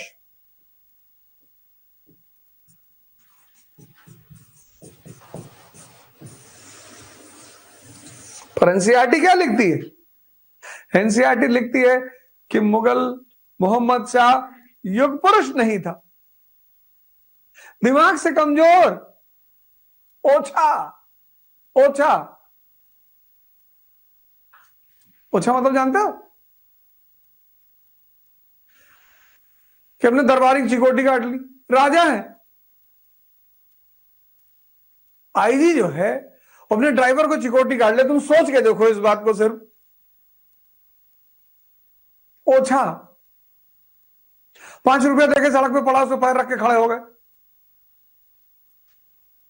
ओछा, नौकरानी पोछा लगा रही, उसको आंख मार दिए। राजा है।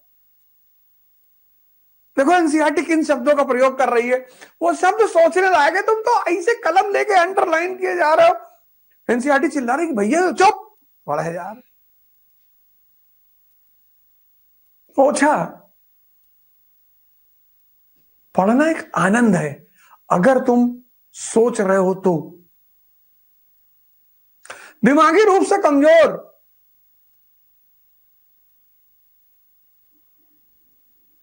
ओछा। अय्याश, अय्याश मतलब जिसका अपने इंद्रियों पे नियंत्रण ही नहीं है।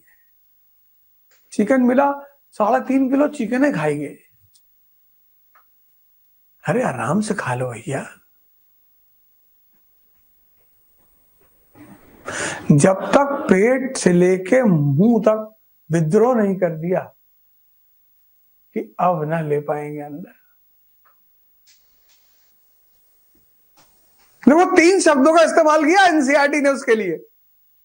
एनसीईआरटी कहती है कि मुगल राजवंश को अब एक युग पुरुष चाहिए, लेकिन मोहम्मद शाह रंगीला क्या है? दिमागी रूप से कमजोर। दिमागी, राज सिंहासन से खड़ा होकर पीटी कर रहा है ऐसे ऐसे। अबे राजा हो तुम।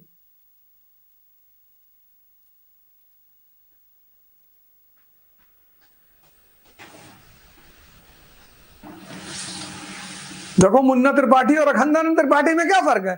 मुन्ना त्रिपाठी अपने 6 लोग साथ बैठ के तुम गांजा पी रहे हो। अखंडानंद को देखा पूरी फिल्म में कहीं किसी के साथ कुछ बैठे करते हुए? आइडियल राजा है वो।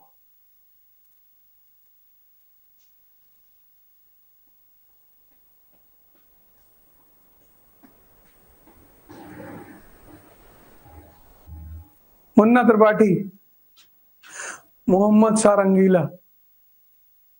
हमें लड़की नहीं तैयार है तुमसे प्यार करने के लिए, जबरदस्ती करोगे? स्वीटी, ये लव भी अजीब चीज है, जबरदस्ती है।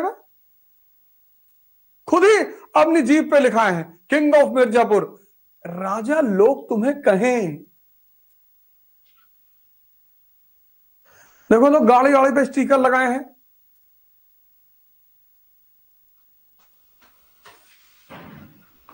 सब मानसिक दिवालियेपन का शिकार हैं। युग पुरुष चाहिए, लेकिन मोहम्मद शाह रंगीला दिमागी रूप से कमजोर। दिमाग से कमजोर। देखो एनसीईआरटी की शब्द चयन करने का तरीका। ओछा, नौकरानी पोछा लगा रही, उसको आंख मार दी। और अय्याश,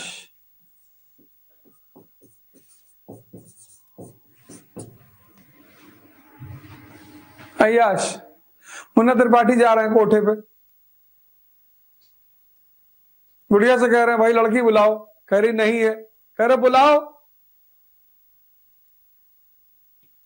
क्या कह रहा है बुढ़िया से? वो कह रहा बुलाओ नहीं तो तुम ही को पटकेंगे।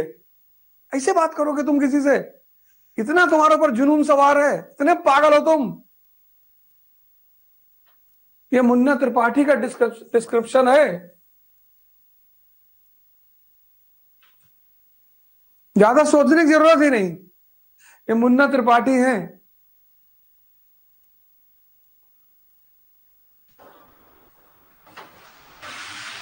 बस मिर्जापुर की गद्दी दे दो, मिर्जापुर की गद्दी दे दो।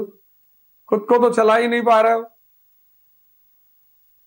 नौकरानी पकड़ ले रहे हो।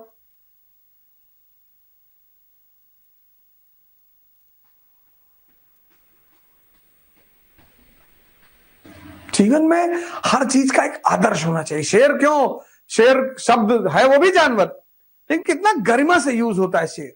कुत्ता, कुछ खिला दो उसको, टमाटर खिला दो, प्याज खिला दो, आलू खिला दो, अंडा खिला दो, मुर्गा खिला दो, मैला खिला दो, वो भी खा लेगा, तभी तो कुत्ता है।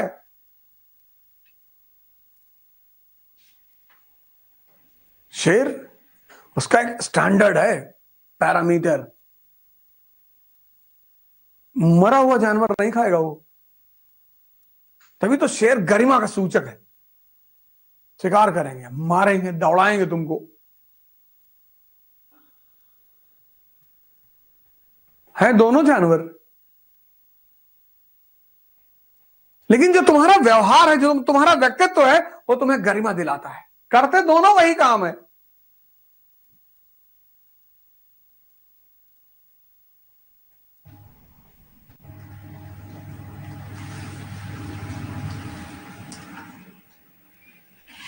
मुगल राजवंश को क्या चाहिए था? युग पुरुष। और मुगल राजवंश को कौन मिल गया? मुन्ना त्रिपाठी।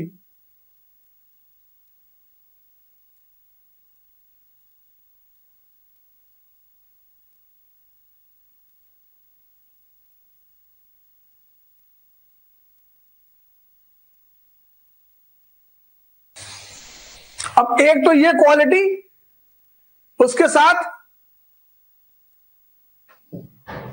शासन पर कोई ध्यान नहीं। एक तो ये क्वालिटियां, उसके साथ शासन पर कोई ध्यान नहीं। षड्यंत्र में शामिल,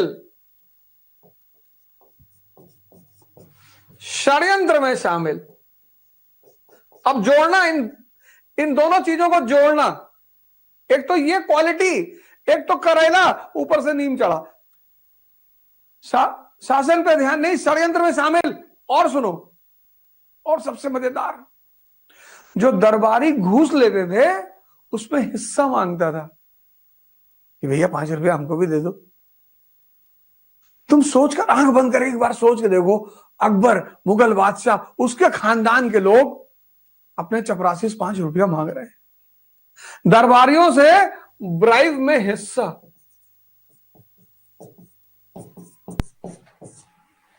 अब कहां बचा भैया?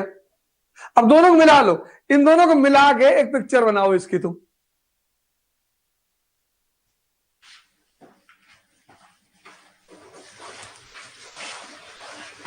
और इस परिस्थिति में, ये बैकग्राउंड है, और इस परिस्थिति में नादिर शाह का हमला,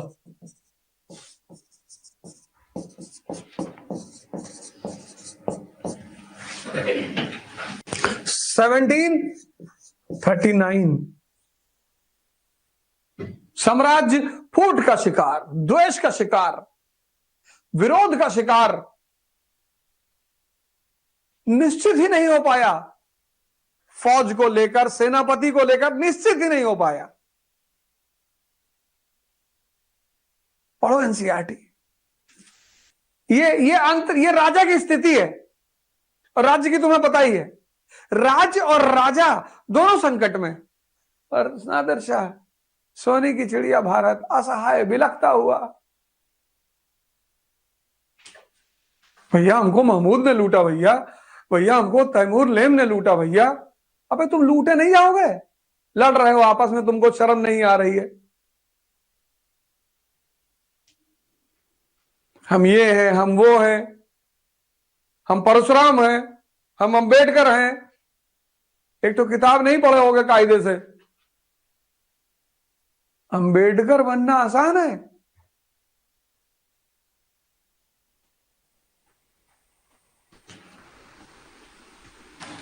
देख लो भारत की स्थिति। ऐसी परिस्थिति में कोई और आके लूट लेगा। अब ये देखो, ये एनसीईआरटी लिखती है सेना पे समझौता नहीं हो पाया, सेनापति में समझौता नहीं हो पाया। साम्राज्य किसका शिकार? द्वेष का, विरोध का, फूट का।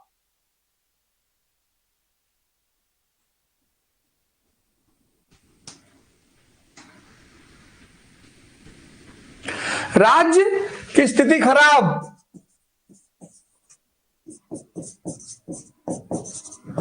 राजा लंपट,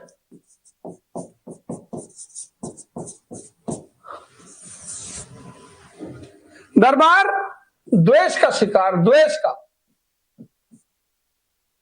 कि हम कहे जाई तू जाओ, विरोध का शिकार, गुटबाजी का शिकार। ये देखो, ये डायग्राम बनाओ। राज्य की स्थिति खराब, राजा लंपट, और दरबारी द्वेष, विरोध, गुटबाजी।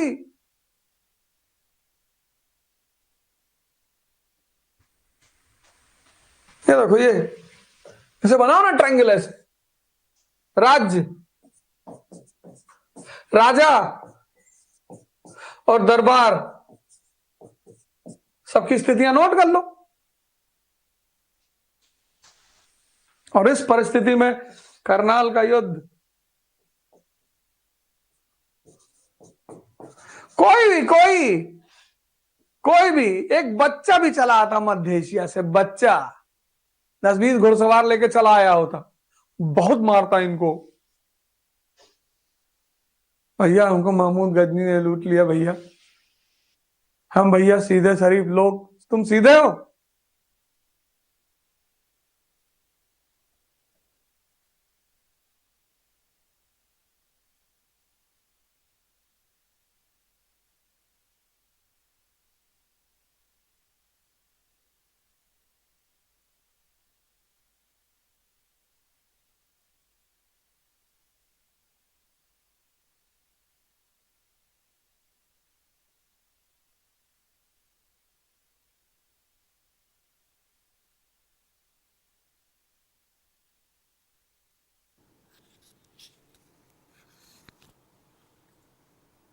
नीरज कुमार बुधानिया, बस पढ़ाई के क्लास नहीं चल रही है। चलेगी, पढ़ाई लाओ। I am C student. अरे सर मैसेज देख लो। जय हिंद फ्रेंड्स। नीरज कुमार बुधानिया, अश्वनी कश्यप, धर्म, प्रणाम प्रणाम, क्या हाल है? धर्म,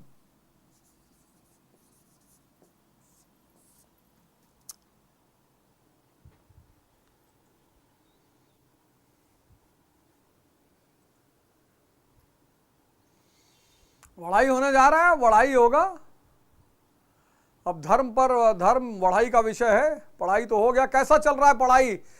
मॉडर्न इंडिया समझ में आ रही है?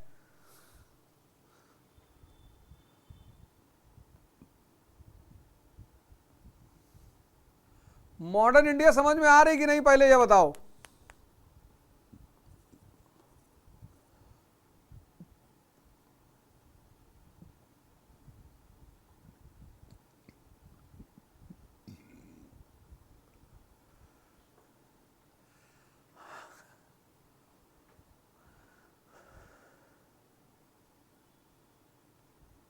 अंकित त्यागी, क्या हाल है?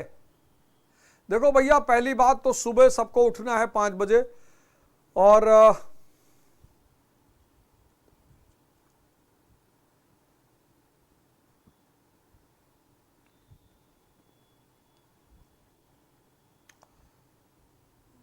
भगत सिंह एसोसिएशन की मेंबरशिप लेनी है सबको।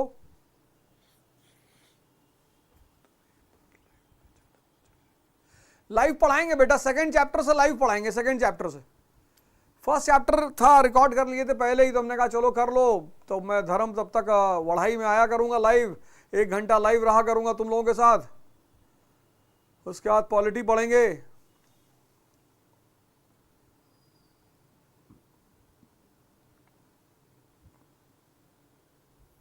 लाइव ही पढ़ाएंगे दिव्यांश, लाइव पढ़ाएंगे, लाइव, चिंता मत करो। नहीं 5 बजे तो क्लास नहीं होगी, लेकिन 5 बजे से यौगिक क्रियाएं और ध्यान का कार्यक्रम होगा। 5 सितंबर से शुरू करेंगे भगत सिंह एसोसिएशन वाली क्लासेस।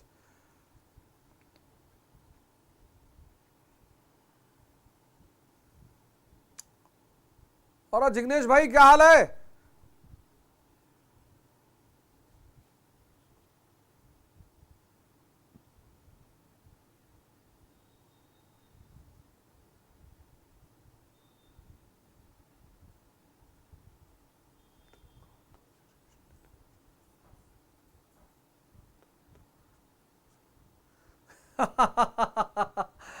धोखा तो श्री कृष्ण ने दुर्योधन के साथ किया था, बाकी सब दुनियादारी है। तो धोखा एक्सप्लेन करो सर।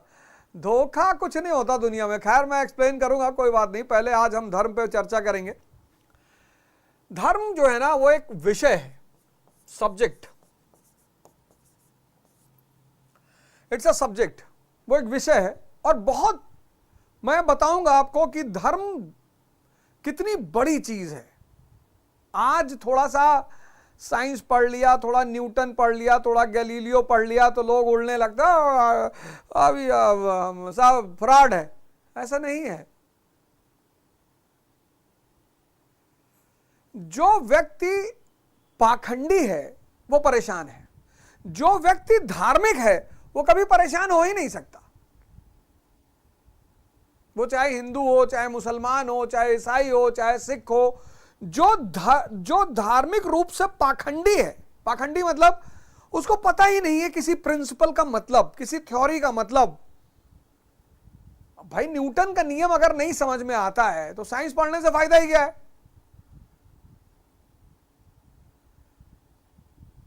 है?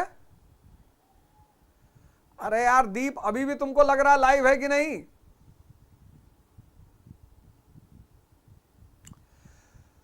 तो जो पाखंडी है दुनिया में वो परेशान है। पाखंडी परेशान है क्योंकि पाखंडी वो है जो धर्म को समझे बिना उसे फॉलो करता है। जो धर्म को समझे बिना उसे फॉलो करता है वो पाखंडी। जो धार्मिक है वो कभी परेशान हो ही नहीं सकता, पॉसिबिलिटी ही नहीं। कबीर धार्मिक, कबीरदास जी धार्मिक, संत रविदास जी धार्मिक, मोहम्मद साहब धार्मिक, ईसा मसीह धार्मिक।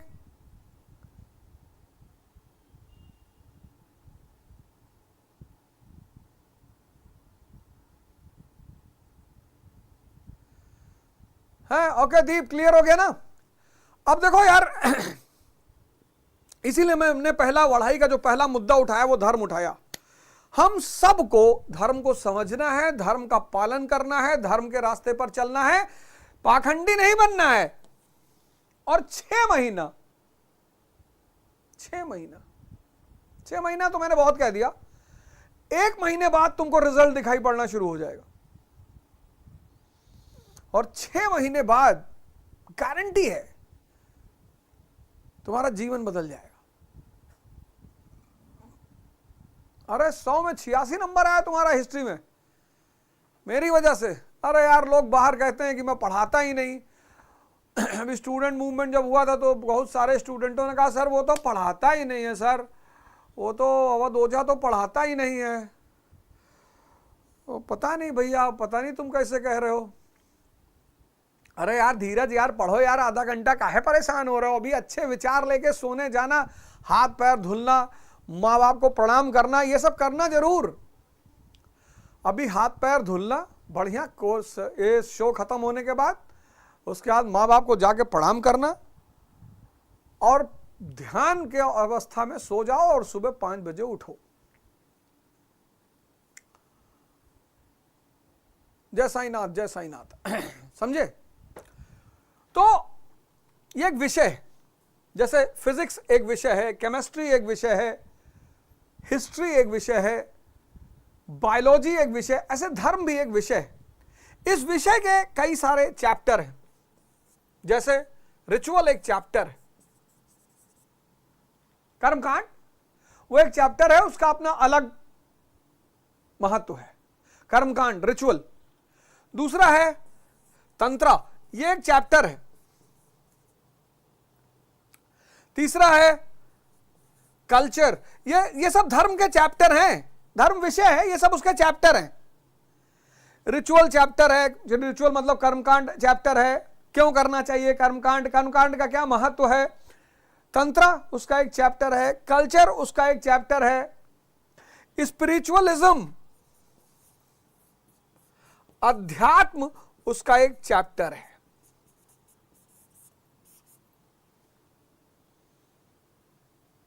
अध्यात्म उसका एक चैप्टर है, और इसमें 3 लॉ हैं, भक्ति का लॉ, ज्ञान का लॉ नॉलेज, और कर्म का लॉ। भक्त मार्ग, ज्ञान मार्ग, कर्म मार्ग, ये 3 मार्ग हैं इस चैप्टर में, और बड़े प्यारे मार्ग हैं।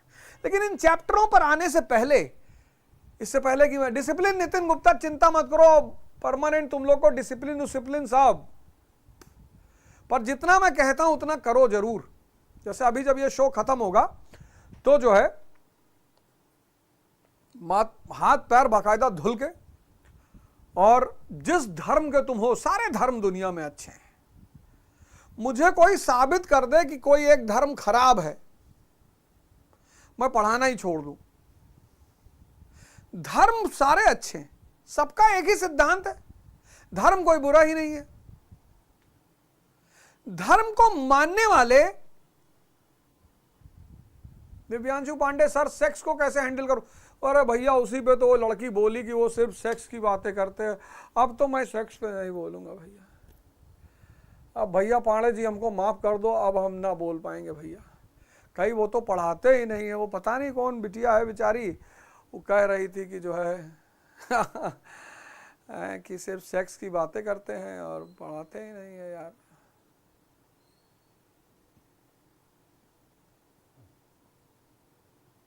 अब मैं क्या करूं,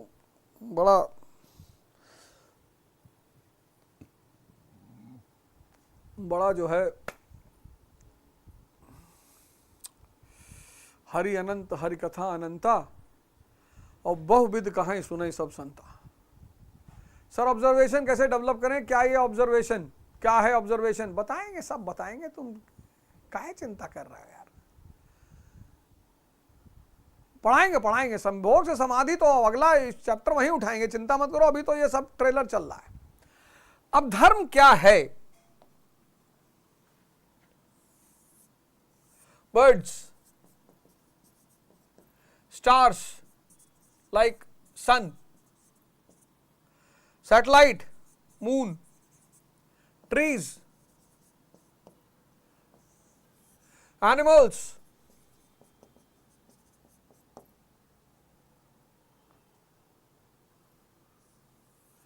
अर्थ, यानी इस यूनिवर्स में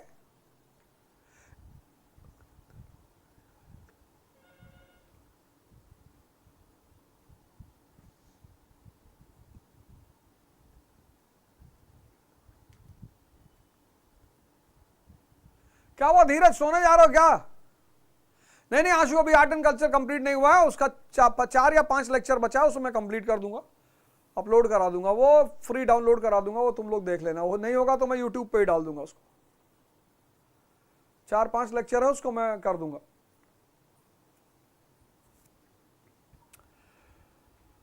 तो ये जितनी भी चीजें हैं एक्सेप्ट ह्यूमन बीइंग, ये सब धार्मिक हैं। बर्ड धार्मिक है, धर्म मतलब नियम, लॉ। कोई भी बर्ड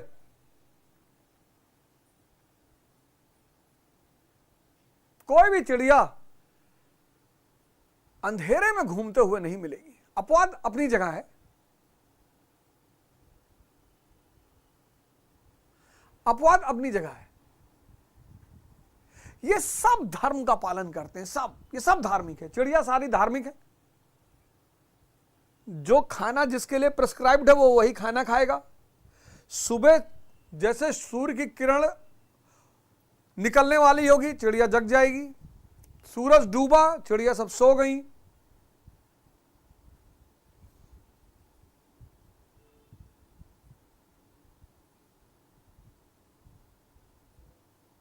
लेकिन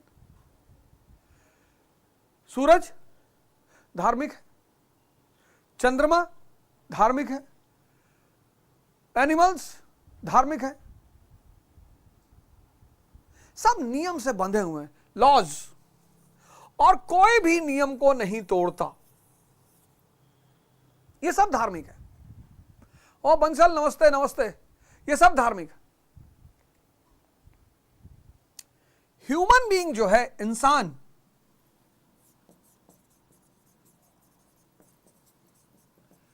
इंसान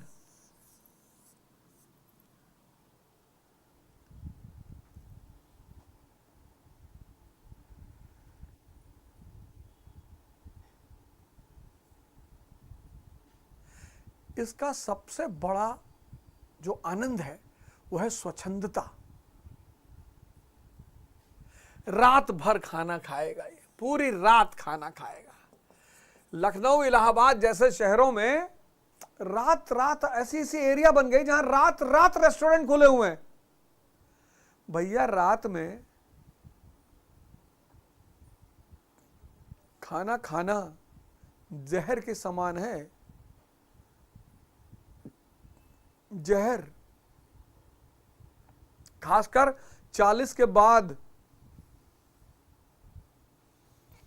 ये सारी बॉडी, अंधेरा हुआ, सब रेस्ट में चले जाते हैं, सब रेस्ट मोड में चले जाते हैं। पैनक्रियास के बारे में तो कितने सारे लोग बता रहे हैं,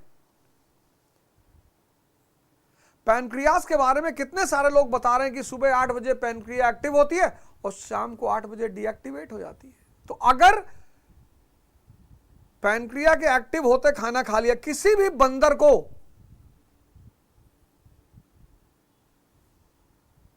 कोई बीमारी नहीं है, 6 बजे उठ के खाना खा लेता है वो। रात भर इंसान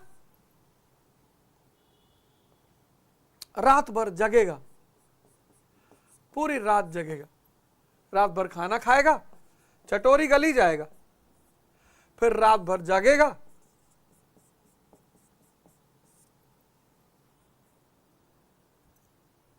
ये एकमात्र बीइंग है ह्यूमन जिसने सेक्स को आनंद मान लिया है, हैप्पीनेस।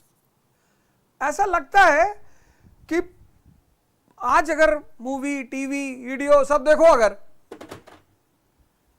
तो ऐसा लगता है कि सेक्स इज अ एंटरटेनमेंट। कोई जानवर दुनिया में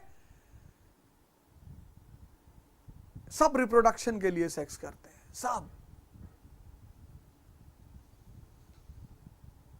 सब रिप्रोडक्शन के लिए सेक्स करते हैं। इंसान एक ऐसा है, विवाह जैसी संस्थाएं बिखरती चली जा रही हैं, टूटती चली जा रही है। विवाह संस्था पर भी चर्चा करूंगा, importance of marriage ceremony, importance of marriage in society, क्या था, क्यों बना था, क्या इंपॉर्टेंस है, हिंदू मैरिज की क्या विशेषता है, सब पे चर्चा करूंगा।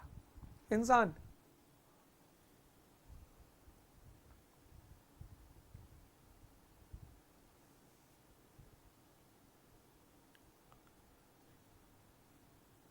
और एक मामले में तो इसका कोई मुकाबला ही नहीं है, डिजायर, इनफाइनाइट,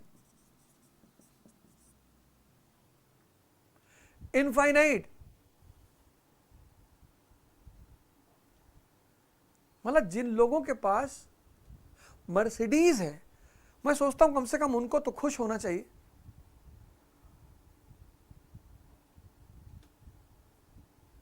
डिफेंडर है, मर्सिडीज, उनको तो खुश होना चाहिए,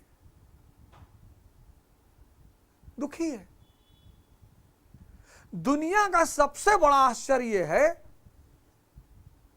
सबसे बड़ा, दुनिया का सबसे बड़ा आश्चर्य है कि जो भौतिक रूप से समृद्ध हैं, मैटेरियली प्रॉस्परस हैं, 99% दुखी है। जैसे मजदूर दुखी है तो समझ में आता है, भरी गर्मी में उमस में बाहर सो रहा है,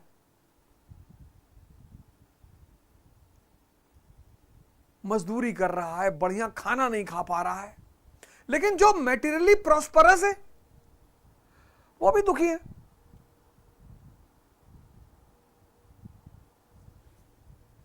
क्यों? क्या वजह है? अब चूंकि इंसान स्वच्छंदता बहुत पसंद करता है, कहता भैया हम अपने मन की करते हैं, हमारा जो मन करता वो करते हैं। जैसे आईसीयू पहुंचता है, कहता भगवान एक बार यहां से निकाल लो, जो कहोगे करेंगे।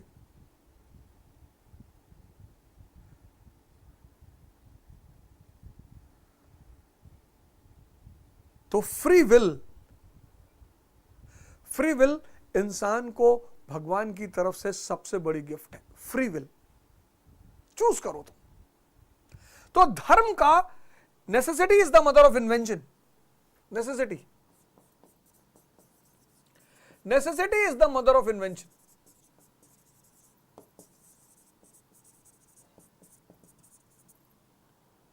तो चूंकि इंसान को छोड़कर बाकी सब धर्म को मानते हैं, सब नियम को मानते हैं, तो अब इंसान को नियम में बांधने के लिए धर्म पैदा हुआ।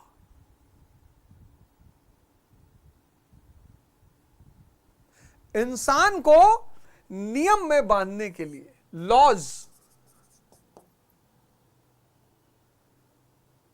सिर्फ लॉज में बांधने के लिए नहीं, उसके अपलिफ्टमेंट के लिए।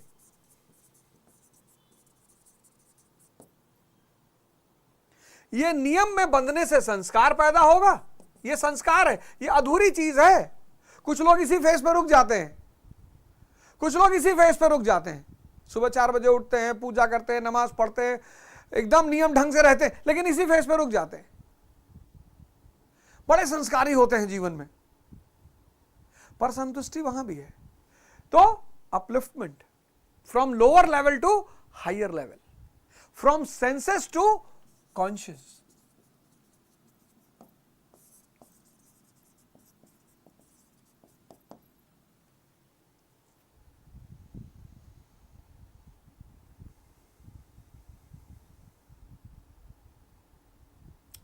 संस्कार से संन्यास, बचपन में संस्कार और जवानी में संन्यास। सन्यासी बनने का जो सबसे सही पीरियड है वह है यूथ। मतलब घर द्वार, घर बार छोड़ दे, नहीं भैया। धन संपत्ति छोड़ दे, नहीं भैया। परिवार छोड़ दे, नहीं भैया। नौकरी छोड़ दे, अरे नहीं भाई। बिजनेस छोड़ दे, नहीं सरकार, कौन कह रहा है ये सब? यही सब तो भ्रम फैलाया गया।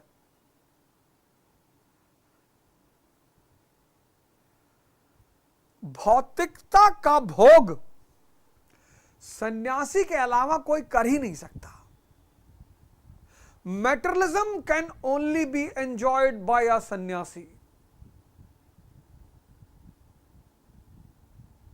कल चर्चा यहीं से शुरू करूंगा, 10 बजे के बाद कोई क्लास नहीं, आप सोइए जाके आराम से।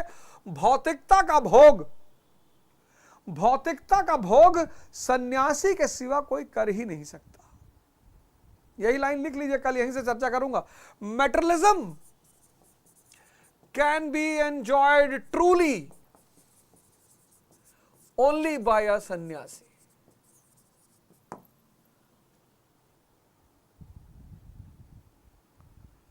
ओ अच्छा, ऐसा ऐसा ही। एग्जाम्पल, श्री कृष्ण।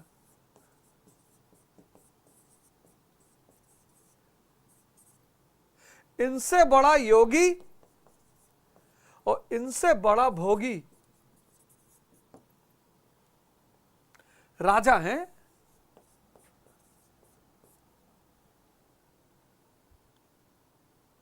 राजा है, प्रेम की कला में भी माहिर है और युद्ध की कला में भी माहिर है।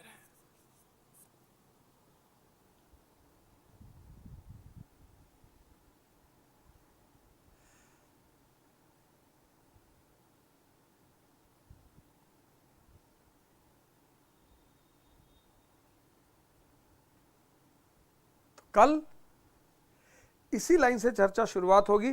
आप लोग पढ़िए, इस धारा का आनंद लीजिए। 3 चीजों पे मैं पहले कल आपसे चर्चा करूंगा। एक चर्चा करूंगा वो जो हमारा एनसीईआरटी का प्रोग्राम है, जिसमें आप सारी एनसीईआरटीज ले सकते हैं, उस पे सारी एनसीईआरटीज आप यहां ले सकते हैं। और फिर ये पढ़ाई वढ़ाई, और कल मैं आप पे चर्चा करूंगा भगत सिंह एसोसिएशन पे, association for the students by the students of the students. कल इन 3 चीजों पे चर्चा करूंगा। और फिर जो है इस 501 रुपए में, ये पूरा कोर्स 1 महीना 501 रुपए में चलेगा। कोई भी आपके जीवन में समस्या हो, कोई भी चुनौती हो, आप हमें ज़रूर लिखें। और कोशिश मैं करूंगा कि एक जूम सेशन कर लूं महीने के अंत में, जिससे किसी को अगर विषम समस्या है, विषम, वैसे 5 सितंबर के बाद या हो सकता है 5 सितंबर से इसी भगत सिंह एसोसिएशन के अंतर्गत सुबह भी हमारी आपकी मुलाकात होगी।